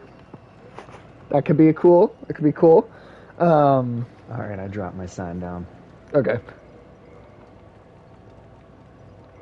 Here's my humanity. And restore myself. But yeah, Square Enix, supposedly we're going to get an announcement of a Final Fantasy spin-off, which is a Souls-like, which could be kind of cool. It could be kind of cool to see a Final Fantasy game do this Souls kind of style of game. I think that has potential. Um, I definitely think that has some genuine potential. They'll probably talk about the next expansion for the Avengers game, which, at this point, I don't really care. But I would love for them to show an expansion to that makes me go, oh, okay, I want to go play that game. Like I want to like that game. I really do. And I think it has a genuinely good like 8-hour single player story. But once you beat that and then you are dealing with all of the PV like the kind of post game live service stuff, the game falls apart. It falls apart. Um, but hopefully they could get their shit together and like make the game better at some point. Because I want to Well, like that game. I do. I only have two Estus flasks instead of 10. Oh well, it's probably because you did go to the other bonfire and recharge first. Do you think it would be worth it to do that? I think it'd be worth it for both of us to do that. Yeah. Let's Because I'm at 10, so I think it'd be worth it for both of us, actually, to get our 20 back, and then we'll just warp back here and do it again. I don't know anything that you would be like. I don't know, Square Enix, either from Square Enix or from the Xbox Bethesda showcase that you would just are like, oh, I want to see that, or oh, hopefully they announce this. Or, I am very positive that Bethesda's not going to put out anything that we haven't.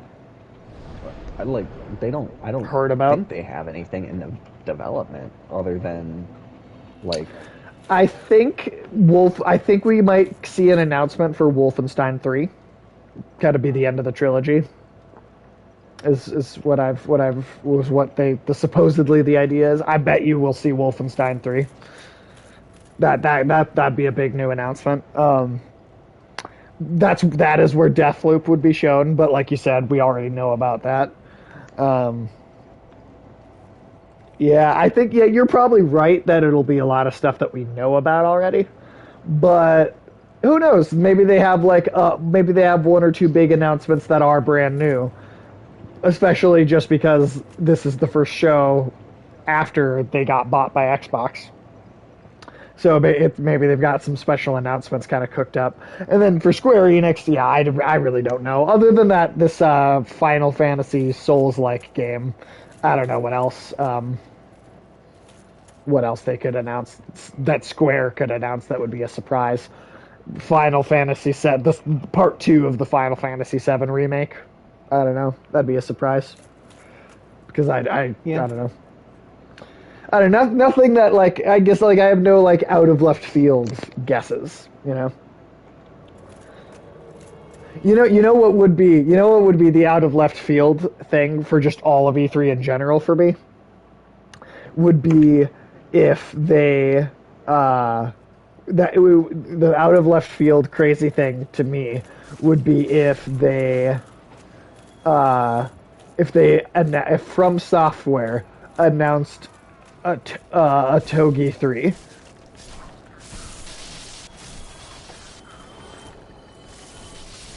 That would be where I'd be like, holy shit, what? Wow, definitely didn't expect that. That would be my like, wow, I can't believe they did that game.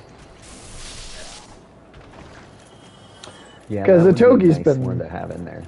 Togi is From Software's old school franchise, right? Like I love Togi 2 was like my fucking game for like multiple years of my childhood.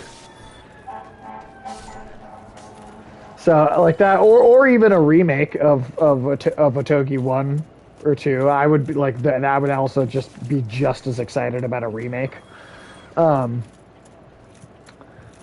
because those games are so cool and they've aged. But like, oh, if they could do Well, that's weird. Shouldn't the mimic be like gone? So Yeah, those aren't that's a those ghost okay? mimic. Huh. All right. Well, whatever.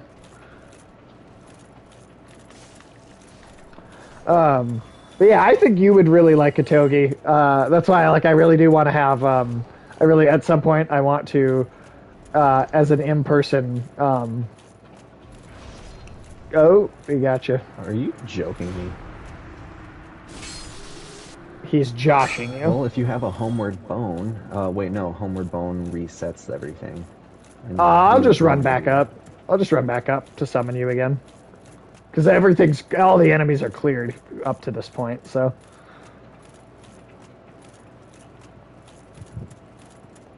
And he's not kidding you, he is joshing you. The guy's name was Josh. So, um, I was reading back through some of the earlier developer interviews through Valheim because I know that's Oh, a yeah. relatively early development game, and I'm not sure they're a big enough studio to have any presence at E3. But a fun little tidbit of information. They recently were talking about their soundtrack and how they were going for like the old Nordic kind of feel, and they also suggested listening to Amon Amarth, like Okay. the heavy metal Viking band, which I don't know, just a tiny little indie studio making a fun little just a build game. Just like, Yeah. oh, look at a little skeleton fighting me, and then just really heavy Viking metal. I like It's that. a I like very that. and the fact that it's like the developer saying, "Oh yeah, this is what we listen to when we're making the game." That is encouraging. That's an Um, encouraging sign for sure. Not only that, but the developer is actually like they released the early access version, and instead of trying to like go forward with their game plan, they just kind of put development on a hold to be able to like fix all the bugs that having Oh, that's millions of cool. players will find. Yeah. So Well, they that's spent good. like the first 2 months in early access hiring new staff because once you sold, they what sold 1 million copies a week for their first 4 weeks That's pretty intense. for like just an indie game and a studio that had 5 people. Yeah. Did they have a publisher picked up yet, or like for to publish the game on like console markets and stuff? Or I believe it was their publisher was Iron Gate. okay. Or no, that might have just been the studio. I want to see I what the want Valheim publisher was. if they and they may not have one yet too. Which in which case that could Coffee be Stain Studios. okay. Okay. Interesting. It's a Swedish Interesting. video game developer founded back in 2010. So Hmm. it's been around for a minute, Okay. but they're also a relatively small publisher. Interesting. That's cool though. They That's also very cool. I have thoroughly enjoyed the bits that I've had with that, but just the fact that they're focusing on releasing content when it's ready, when it's polished, and like I don't know, they're going about a video game as well as I think any developer should, Yeah. No, which that's is great. Take that methodically, break and thoroughly like polish what you have and then add on to it rather than just like, all right, yeah. I know there's a bunch of really crippling gameplay bugs, but we're just going to leave those in while we give you new hats. Bethesda. At least even Bethesda will make fun of the fact that they had the horse armor DLC. Yeah, but then they did it again. they, Yeah, they did. they like made the They joke and then they're absolutely did like, it again. haha, but we're still gonna fuck you. Fuck me. No, no, no, no, no. Fuck you. How the hell do I only have I only have 2 flasks. I don't Really? know how.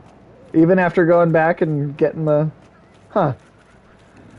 That So is well also on day two, um oh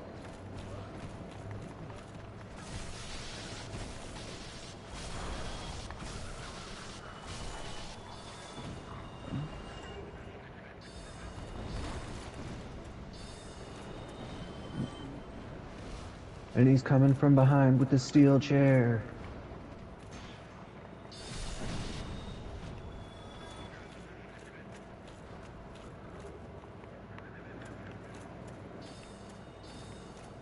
So when you go into co-op, it appears that like your flasks are given or they're set at whatever the last bonfire you rested at was. So Oh, it doesn't matter if you go into it with the maximum amount of flasks. but if but it's whatever you rested with. Yeah. Okay. All right. The stuff that those sorcerers are shooting at us, those are the spells I can pick up. Well, that's I think that is the one that one that I picked up. The dark orb. Yeah, I'm pretty sure. Ooh, I That found an was elevator. cool. That's that shortcut. All right, so that's good. That's really good. It's really good to have. 'Cause that goes back up into that center, right? Yep. Cool. That's awesome. Also, on the same day, on that same second day, you're also going to be getting the PC gaming show. Usually, in the past, that hasn't had like a lot of announcements that I can recall. That's usually more of a like a spec based thing. So like I don't know if that one's going to be as worth watching as the others. Not at least in terms of like entertainment value, you know. That one might not be quite as just fun. Um, yeah, just hang out behind the pillar. I'll take these guys out. Oh, you got him first.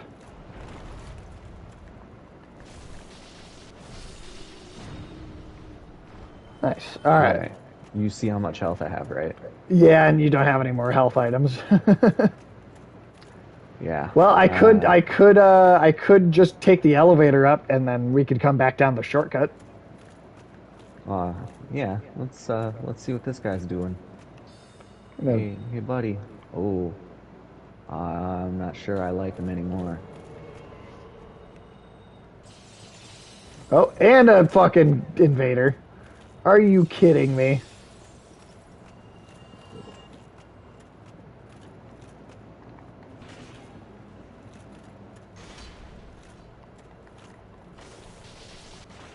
Did you just disconnect? No, because this guy is. I've still got this invader Oh, in my game. I got So disconnected from the game.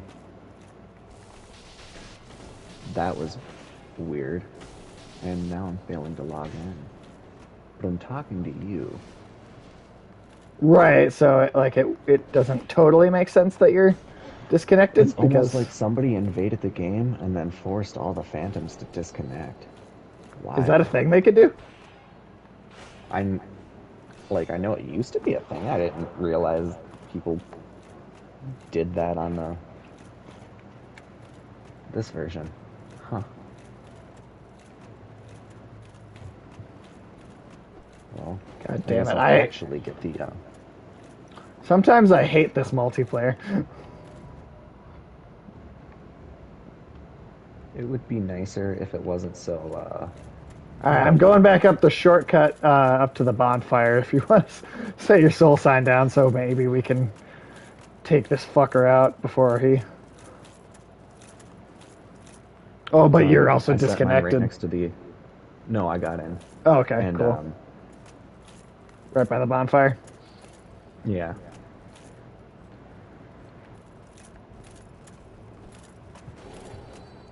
And then we just need to lure him to the bridge, and I can knock him off with that one spell. Or I can use Tranquil Walk of Peace, and then he won't be able to dodge roll. Ooh. That was a fun little miracle I picked up. You need like 18 faith to use it, but gosh damn is it useful. I assume you have 18 faith.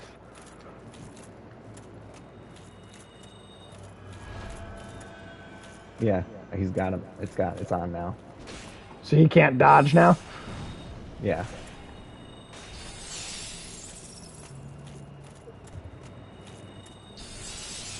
I gotta stay next to him though, otherwise it fades away. Damn it. How did he know that? Fuck you! Oh shit! You Oh, could, but then did that I kill you? fell. Yep, it did. That I can't. I got the backstab on him and everything. Fuck! Oh God God! damn it! Son of a Before bitch! you turn human, I'm gonna step away once more for the bathroom. I'll be All right back. right, no worries. No worries. Ah! Ah! These motherfuckers! These motherfuckers!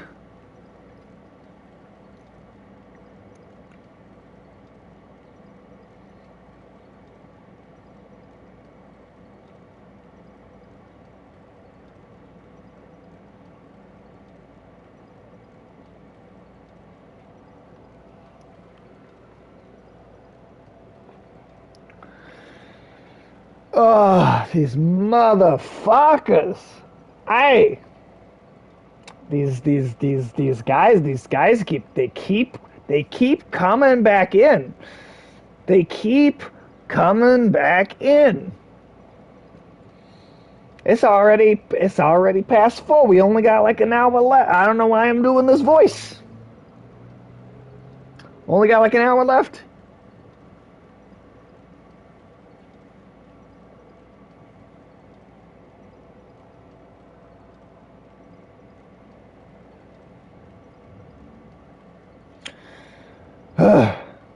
Son of a bitch.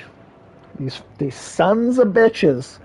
These sons of bitches trying to fucking take us out.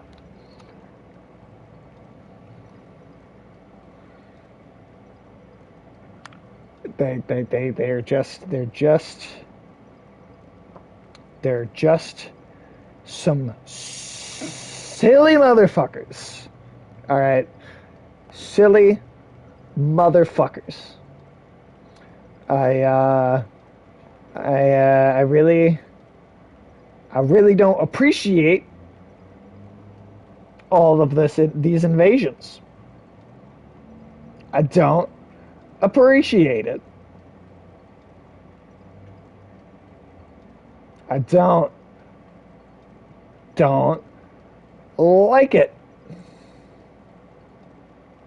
And I am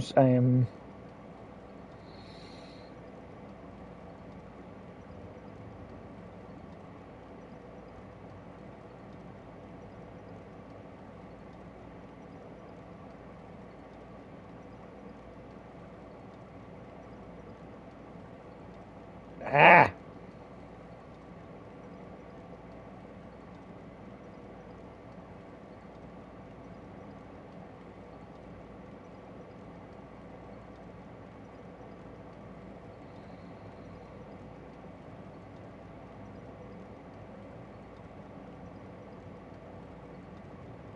ugh. Just a constant invasion today. Just so much.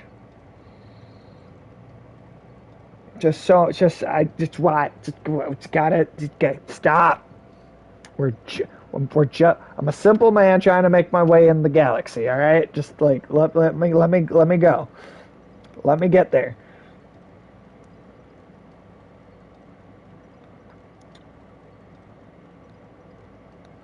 Ugh.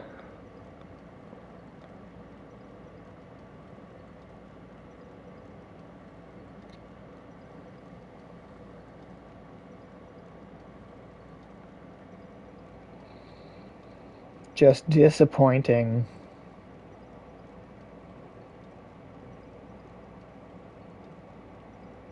Disappointing. Because I feel like we could be so much further. I mean, we did beat a boss. We did do one boss. To be fair, we got through a whole boss, so like that's pretty solid. But like, son of a bitch. Like it just there's just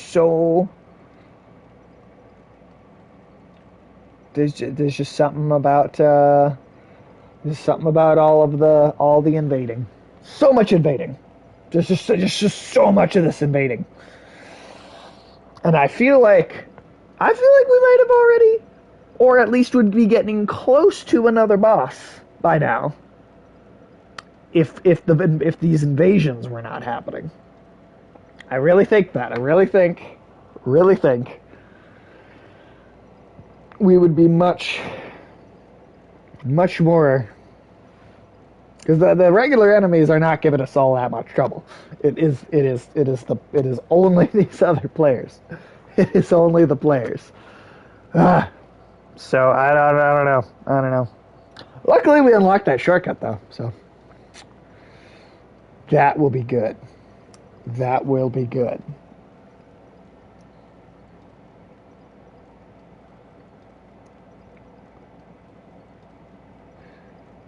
And I think.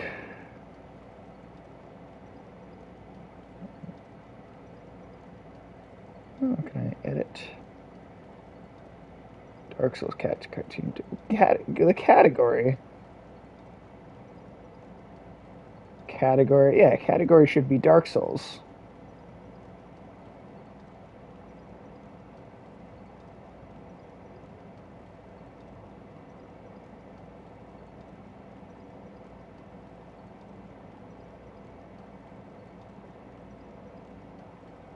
Yeah, there you go. Because we want, yeah, I gotta make sure that we're actually advertising Despite your properly no here. worries, I still will apologize for. No, you're all right. All right. Um, that's it. Um. Oh. So June. So now. Okay. So let me tell you about Monday. Monday, June 14th. Monday will be cool because you're going to be getting presentations from just a bunch of the just game studios without being like the big publisher, the console. So like you got Take Two, you got Capcom. You have a shitload of. I think that's when Epic Games is presenting stuff. So like that might be when we see Alan Wake. So I would Monday, thoroughly enjoy that. Monday will probably be really cool. I'm hoping that we get to get a look at the Resident Evil 4 remake, maybe, perhaps. I don't know. I would, I wouldn't, I wouldn't mind that. Now, let's see. You're right next to the bonfire, are you not? I am at the opening area bonfire because I wanted my 20 back, but now I am warping over to the township one now. Just make sure you don't touch that bonfire when you're over Yep. there, because for some reason that's just so weird. But you can at All least right, warp over without actually having to be yeah. resting, which is convenient. I'm human and stuff, so All right, my sign is down. come on inside. There you are. Let's see. All right, so also on Monday, you're gonna get the limited run games showcase, um, which is like I don't know if they have any. I don't know what they'd show off. Limited Run is just this company that will make like physical editions for like kind of smaller games that don't get a physical release typically, which is actually really cool. It's a really cool place. Like if there's a digital game that you're a big fan of and you wish you could have a physical copy of it, Limited Run Games might make one. So that's actually a Well, really that would cool be little fun. developer.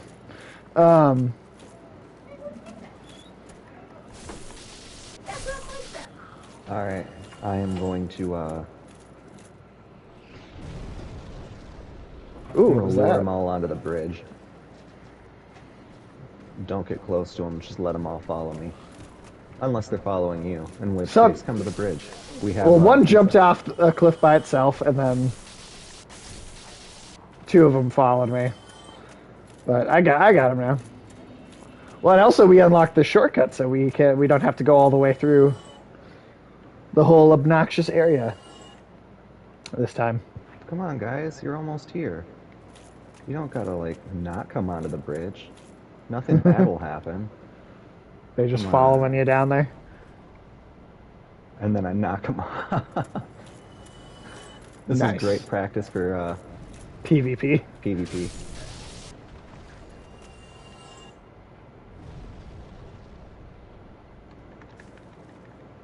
Oh no, there's the shooty guy. Shooty Judy. Shooty Judy. Your death has come. All right. Well, we don't All have to right, go. We can go through the elevator shortcut time. now. Elevator time. Yeah, so limited run games has some kind of showcase. I don't know what they would show. I have no idea what that would be because of their lack of like they see. I think they pretty sure they just do physical editions of games. So, um, and then on the 15th is Nintendo. That's your Nintendo day. So we already kind of talked about that. Bayonetta 3. They better fucking show Bayonetta 3. I'm so serious. Like, I will be legitimately annoyed if they don't show me Bayonetta 3.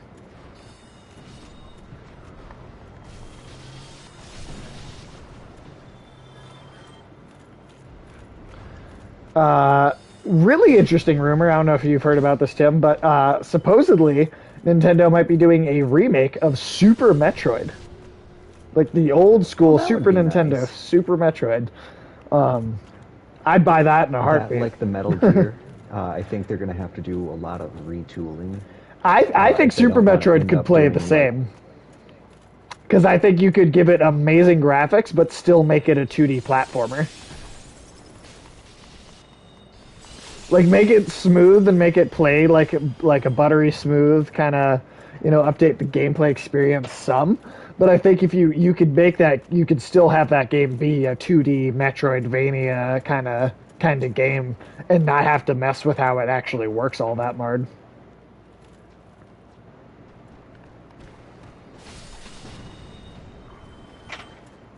fuck that guy. Yeah, fuck that guy. Um, oh, he's inside you.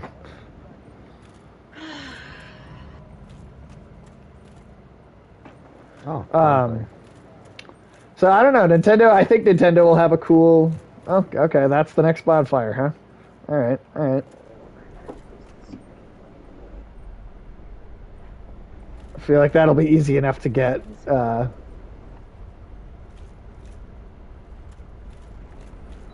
Let's see. Can't tell if the skull lantern is actually Chasm of the Abyss. Yeah, all right. Are we gonna need that Abyss ring again in this sequence? Do you think? I don't think so. Not that I'm aware. Damn lot lizards getting away from me. Um, and Crystal then lizards and all their gizzards. also on the 15th you've got Bandai Namco. Well, like, Van Dam Namco. Oh shit. Whew, almost got me there. Um, Bandai Namco. So if Elden Ring gets shown off at E3, that'll probably be where it is. Be the Bandai Namco thing. It also says Bandai Namco and more, so that could be another. Oh, did you disguise yourself again? Yeah. The best path is subterfuge. Bam. Bandai Namco, and then E3. There's gonna be some sort of E3 award show, which I don't really give a shit about. I don't think they unless they have a actual new game reveal. I don't care. Like show me the new games. I don't care about giving out awards to games. I don't. No, no. Yeah. And plus, because it's so relative. What's a great game to somebody else may just not be, oh, I don't like this. What is that? Those are humanities. Like the What? things that we've been consuming. We have to fight. What? We We're, have to fight humanities? Humanity was born of the abyss. Oh And God. Manus So spawned the primordial man. Or Manus was the primordial man that spawned humanity from the abyss. right, Using the power of his dark soul. right. Okay. Okay, well, Can oh. Oh, that pissed him off. they don't seem to be doing anything still. Well, this makes me nervous. Oh, makes me so nervous. Oh shit, it hurts you just to touch them. Fuck.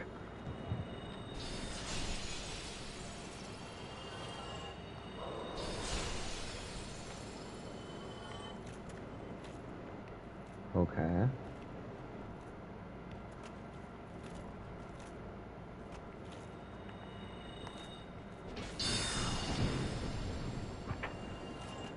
All right. Let's give this a.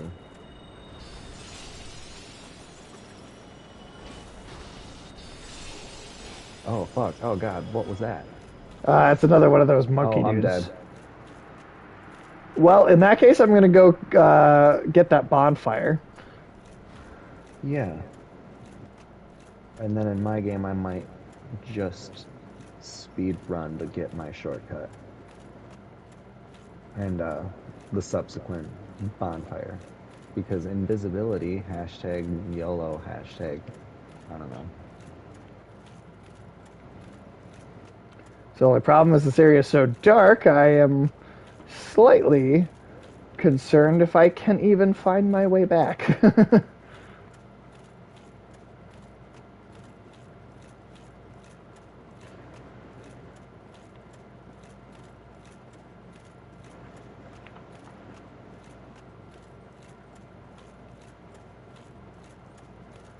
Okay, cool. Found it.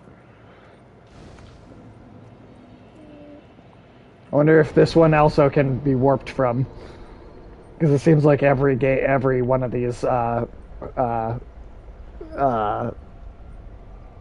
ones in this expansion can be warped from. So,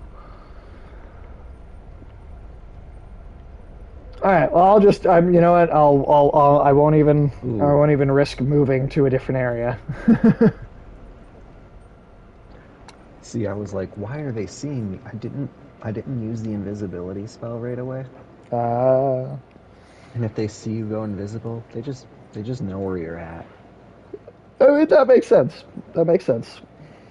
Um,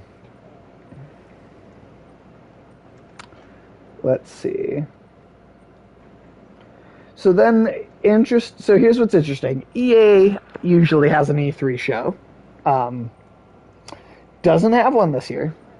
Does not have one this year. But there will be an EA show on July 22nd, which is like a whole month.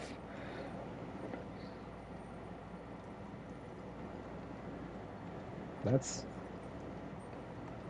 quite a bit. Um, so that's a cool thing. And then we're skipping another month ahead, but August 24th, you've got Gamescom starts, which is right. That's the German one. That's Yeah. an entire series, like through the 24th through the 29th, I think. So that's like an entire like other, you know, thing. And then this is not a gaming event, but DC Fandom. I don't know if you know about that, but they had one. They had one for the first time ever last year, which is just DC stuff, right? So this is we're talking about movies and TV shows and stuff, even Yeah. comics, but DC games that are specifically exclusive, or the games that are DC property based. Last year they did show those at DC's own fan event and this will be October this year that it's happening. So like the Gotham Knights game and the do you know about these games? Have you seen the stuff for them? Both Gotham Knights and Suicide Squad. I have not. Really? Okay, that's interesting. Okay, so Rocksteady, right? You know, the developer Rocksteady. They did the Batman Yeah. Arkham trilogy. They are making a Suicide Squad game, Oh, neat. which is going to have like 4 player online multiplayer. We haven't seen any gameplay footage. There's one trailer for it, and it is a CG like cinematic trailer, right? It does not have It doesn't have like a gameplay footage anywhere out there yet. But if the Suicide Squad game doesn't get shown at E3 at all, be sure that at the DC event in October, that's where they'll show that. Um, and then you don't know about Gotham Knights either. I do not. All right, so do you remember there was a fourth Batman game, right? Batman Arkham Origins. Did you ever play that one? I did not know. Okay, so that one it had some slightly clunkier gameplay at times than maybe the main three games. However, it did have by far the best actual like writing and story out of those Batman games. So this new one is called Gotham Knights, and this is not connected to the other Batman games, right? This is its own standalone like continuity, right? It's its own new thing. And the kind of the setup for it is that Batman, I don't know how, we don't know how, but Batman is he's dead when this game starts. And he's left like this message to Barbara, right? So it's I don't know how in depth you know the Batman lore, but Barbara, who's Batgirl, you've got Dick Grayson, right, Nightwing, Jason Todd, Red Hood, and then Tim Drake as like Robin. And the game is going to be you're going to play as those four characters who are stepping up to, really kind of, really lead in the event of Batman's death. And so there's no Batman, at least as far as they've shown so far. There's no Batman in the game. It is really letting those characters kind of take the spotlight fully. And it looks cool. It's also going to have two-player online multiplayer. So like it's going to be like very story heavy, kind of like say Dark Souls, where it feels like a single player game, but you can kind of jump in with one other person to play like the story with. So between Batgirl, Red Hood, Nightwing, and Robin, and so those are like the two DC games right now, and those look like they should be pretty cool. Oh, that's exciting. The wild card, though, is NetherRealm Studios, because they could reveal a Mortal Kombat expansion. They could reveal Injustice 3. They could also totally reveal, like, another different thing. Who knows? Who knows what they'll do? But I think we went through every major like con announcement event for video games this year. That'll exist this year. Yeah. That does seem to be just about it. Oh yeah, that is 100% everything. And I can't wait. I can't wait.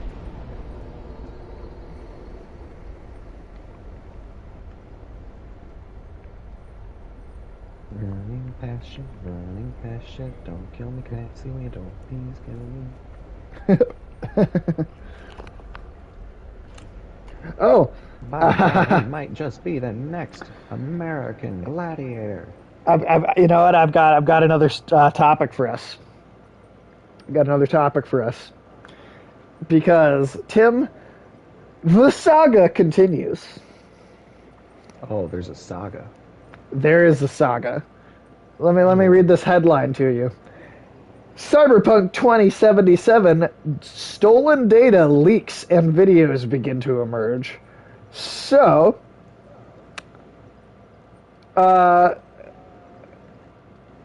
even more internally made footage, a lot of it filled with bugs. A lot of it is footage of bugs. And glitches and stuff, but a huge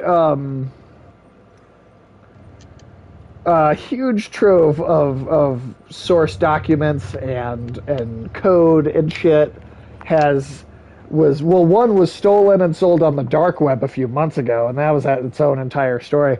But now that stuff has started leaking out. Um, and yeah, it sounds like it's just even more, just pile onto the shit show that is Cyberpunk 2077. Even more of what the game, and some of this I think is stuff that was like unfinished and was supposed to be in the game, shit that they said would be in the, like, oh, this will be a mechanic, and this will be a mechanic, and this will be in the game, and the shit's not in the game, right? Because they cut so much shit out trying to, and even then it still didn't work. But it just, it doesn't end. It doesn't end. This game just being a giant fuck up does not end. It never stops. So here, that is your newest news story on that, because good God. It's like, how do you fuck up that bad? Yeah, how do you fuck up that bad?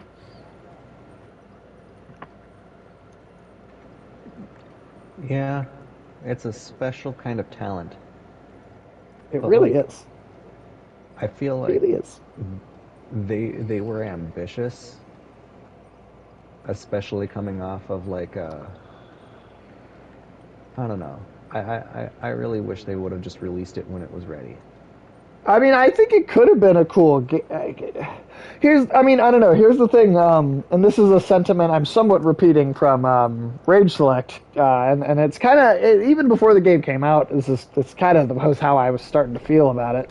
But even if the game wasn't buggy and it did work, there's a part of me that's still looking at it. I still kind of was like, you know what? I just don't think this looks that interesting in like in a broader scope sense.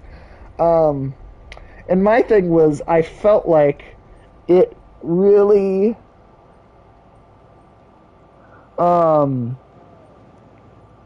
I really think that the game, even if it didn't have any bugs or glitches, it seemed like it was so interested in being the genre cyberpunk that it kind of failed to develop a personality outside of just being cyberpunk the genre, right? Like, you could look at, let me just throw a bunch of examples at the wall. Blade Runner, Batman Beyond, Akira, uh, cyberpunk things. God, whatever. That's a couple. That's a couple of examples, right? But all of those Push the X things button. are. Oh, you're right there. All of the examples I just gave are. Those are. All of those things have an identity unto themselves, other than just being included in the cyberpunk genre, right? And I really feel like that game, part of my issue with it, even without the bugs and glitches, is that it just wants to be this. It so wants to be the genre, cyberpunk. But like, what's your identity within that genre? Because you could line up a bunch of things that are all belong to that genre, and the game cyberpunk seems really generic next to all these things that have their own unique kind of cyberpunk footprint. You know?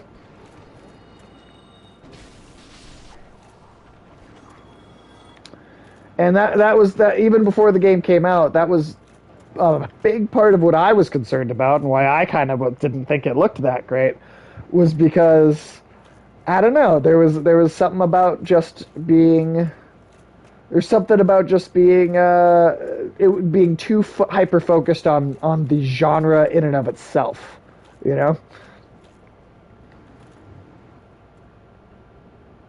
If that makes sense. If that makes That sense.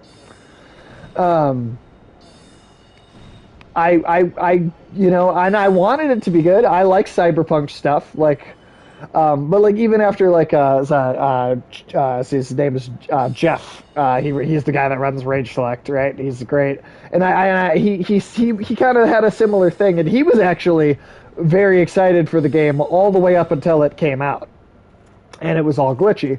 But he said, but that is one thing that he said, at least after like actually playing a lot of it, was that even if they fixed all the glitches, it's just doesn't seem like it actually has an interesting story to tell. Even outside of that, like it was kind of just, I don't know, it was kind of eh. Like it's not like it's this horrible story, but but it did feel generic in a way where it was just kind of like it just doesn't feel like it's got that much of a run. No, no, no. What Oh, was okay? okay. What is that? Oh shit, it's Alvina.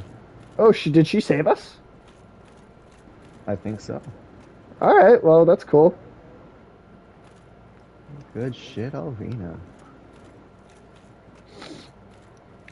But yeah, I don't know. I mean, like I think with proper game development time, you definitely had the potential for something a lot better, obviously, than what it turned out to be. And they could pull a No Man's Sky. They could pull a No Man's Sky where they don't give up and they spend years adding more content to the game, and eventually it actually is the game that they said it would be originally. That could happen. That could totally happen. But I mean, there's like lawsuits where entire like departments of the studio are suing other departments of the studio. So like, I don't know, like over the fact that this game turned out the way it did. So I don't know. I'm curious what'll happen with it, but I'm also like very like, yeah, I don't know. Even if they had the proper development time, there is just something that was kind of off-putting about the game to me from day one. Like the second I heard about it, there was just something, and I think that's what it is. It felt like it was too generically about being cyberpunk.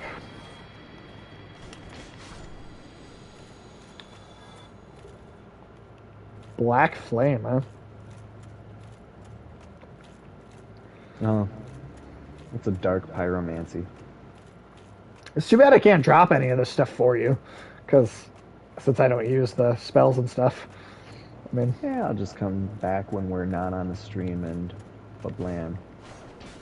are you gonna try and make your way through this area when we're not playing, Oh yeah, just to get it over especially with? because ambushing things is really easy as a sorcerer because you just cast invisibility and then soul spear your way through everything. Right. I think this area was a dead end. Okay. Just a safe spot to kind of fall into.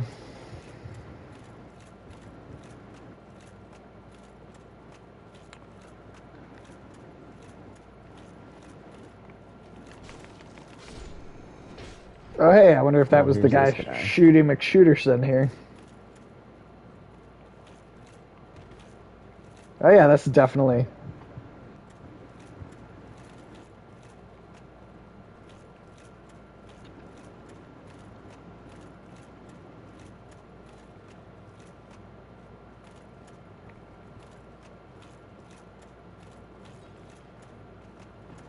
Just so we don't get lost. Right. Oh, I see a fog wall down there. Might we be coming up on the boss? That looks like a boss door. That definitely looks like a boss door. Need ranged battle. Ranged battle. Shit, that doesn't sound good for me. No, no, Oh, no, no, shit. no, no, no. Oh, no. Oh, my God. Come on. Come on. No, that was so stupid. That was so stupid of me. Son of a bitch. All right. I've definitely done it before. but like, Son of a bitch. I'm restoring myself. At least you know what? At least you know what? Now we know the path through there, and it wasn't all that bad. It was not all that hard. yeah, it's looking Uh, like we're in line for a two boss kind of day. yeah, 20 more minutes if that's the boss door right there. I think we could do it. I think we could do it. I think we could pull it off.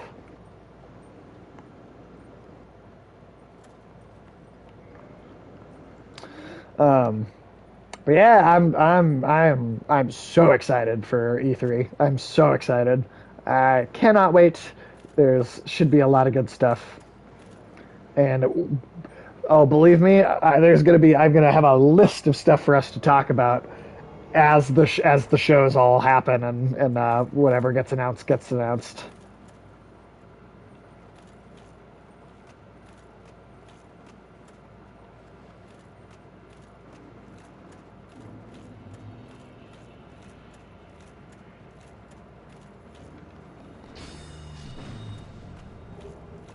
Nice.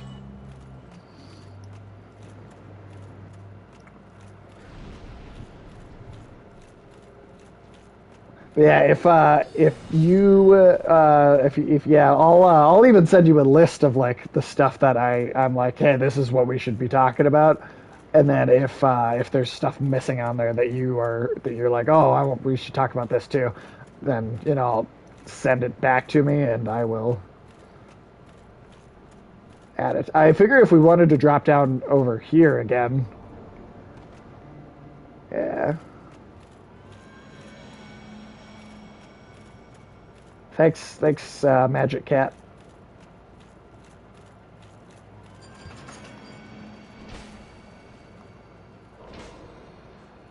Ah, shit. There we go.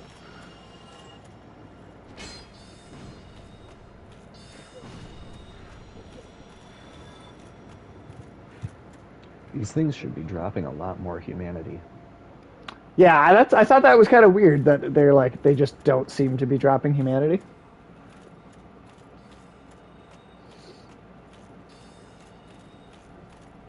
I found it a little odd.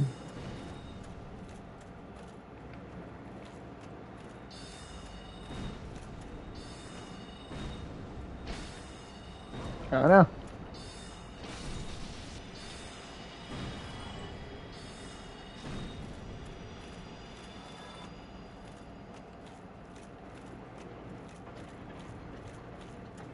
Shit, where's the way to? Oh, it's that way.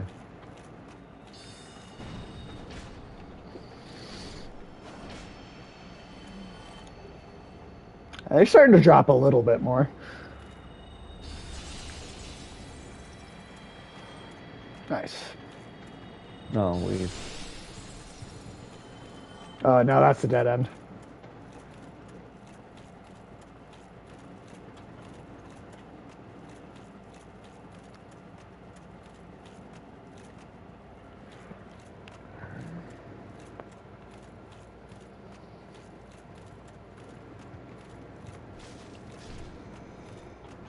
Ah, here we go.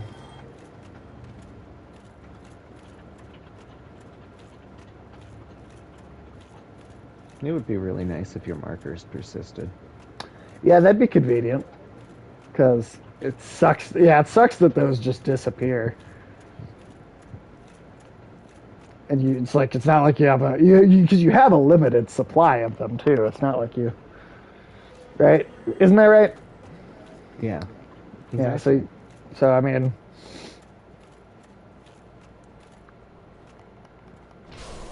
So do we just go towards the fog wall? yeah, yeah. Just and this time I need to not fall off the fucking side into the cavern. All right. What is this boss? This will be the third boss of the expansion, right? Yeah.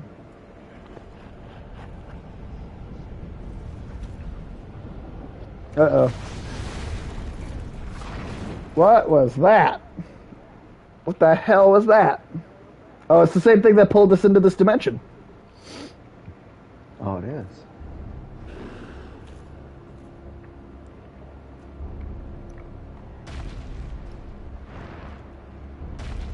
Ooh. Well, that's a cool Oh looking shit. fucking design. I think that's Manus. What is that? The Manus. Oh. primordial man. Oh, so that was the first So man, he's huh? the yeah. Okay. Alright. Hey, don't look at me. I didn't do nothing to you. Fuck.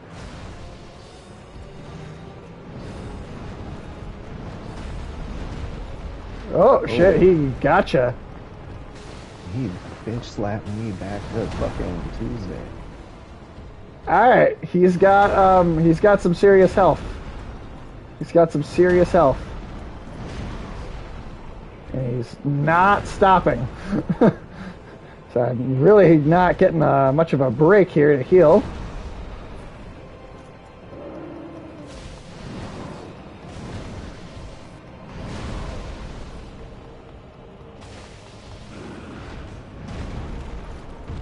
Jesus.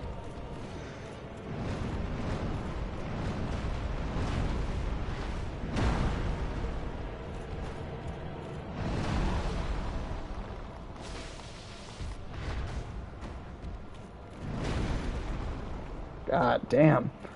All right, you're a tough guy. You're a tough guy. Oh You man, seem that's like so my at one. entire stamina bar.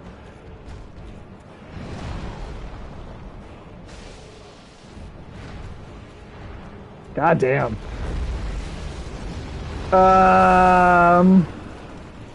Well, that felt unfair. Felt very unfair.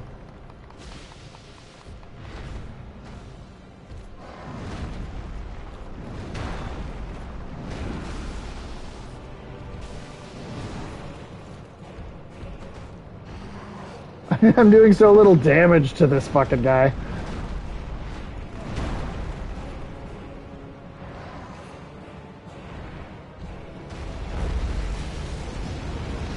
Yeah, he's a tough little bastard. Even when I was getting my spells off on him, he wasn't really taking a tremendous amount. Yeah, I don't think I'm gonna beat this on this first try.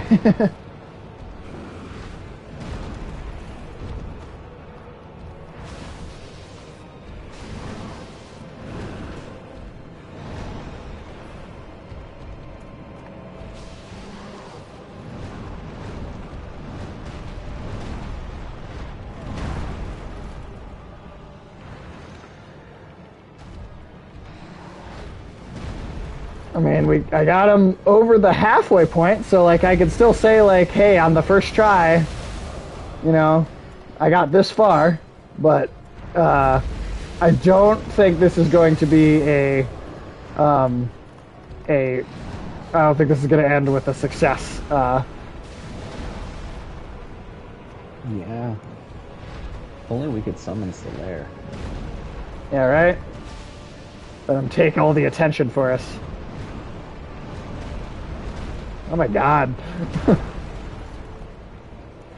You could try Homeward Boning, but I don't think he'll give you the reprieve for that.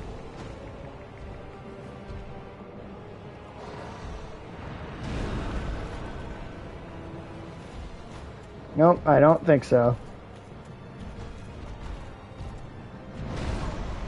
Nope, no, he did not. I tried and no. All right, well,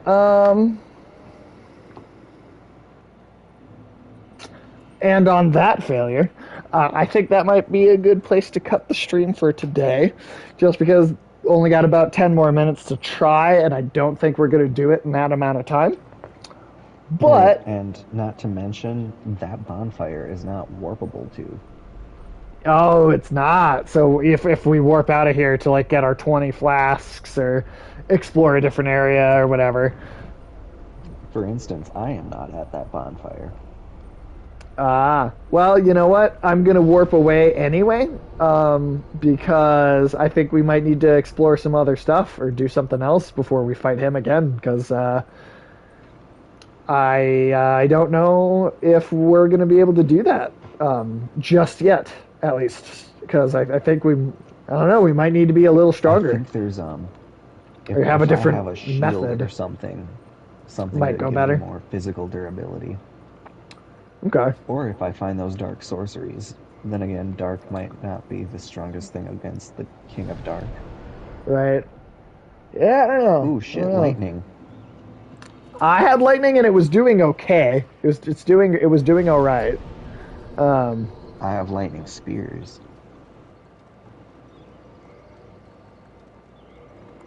But yeah, we'll I think just call it for now and yeah. Well, take a thanks. long hard look at ourselves in the mirror. Well, thank you for doing this with me as always, Tim. Always good to be here. Well, and anybody that has stopped by, thank you for hanging out with us. If you are watching this after the fact, hello, how any time of day, how are you doing? Give us a follow if you don't hate what you're seeing. Give us a like and subscribe if you're following on YouTube later. But yeah, we will be back sometime soon with a little. This was part 13, Tim. This was part 13. Wow. The next part will mean we have And we done still don't have a twice as many. sponsorship from Raid Shadow Legends. Yeah, no, fuck Raid Shadow Legends. Never, I do not want sponsorship from them. Fuck them. I've heard that ad so many times. I have nightmares about it. But yeah, we will be back with part 14. That means we will have done twice as many episodes for this as we did for Demon Souls. So, Wow.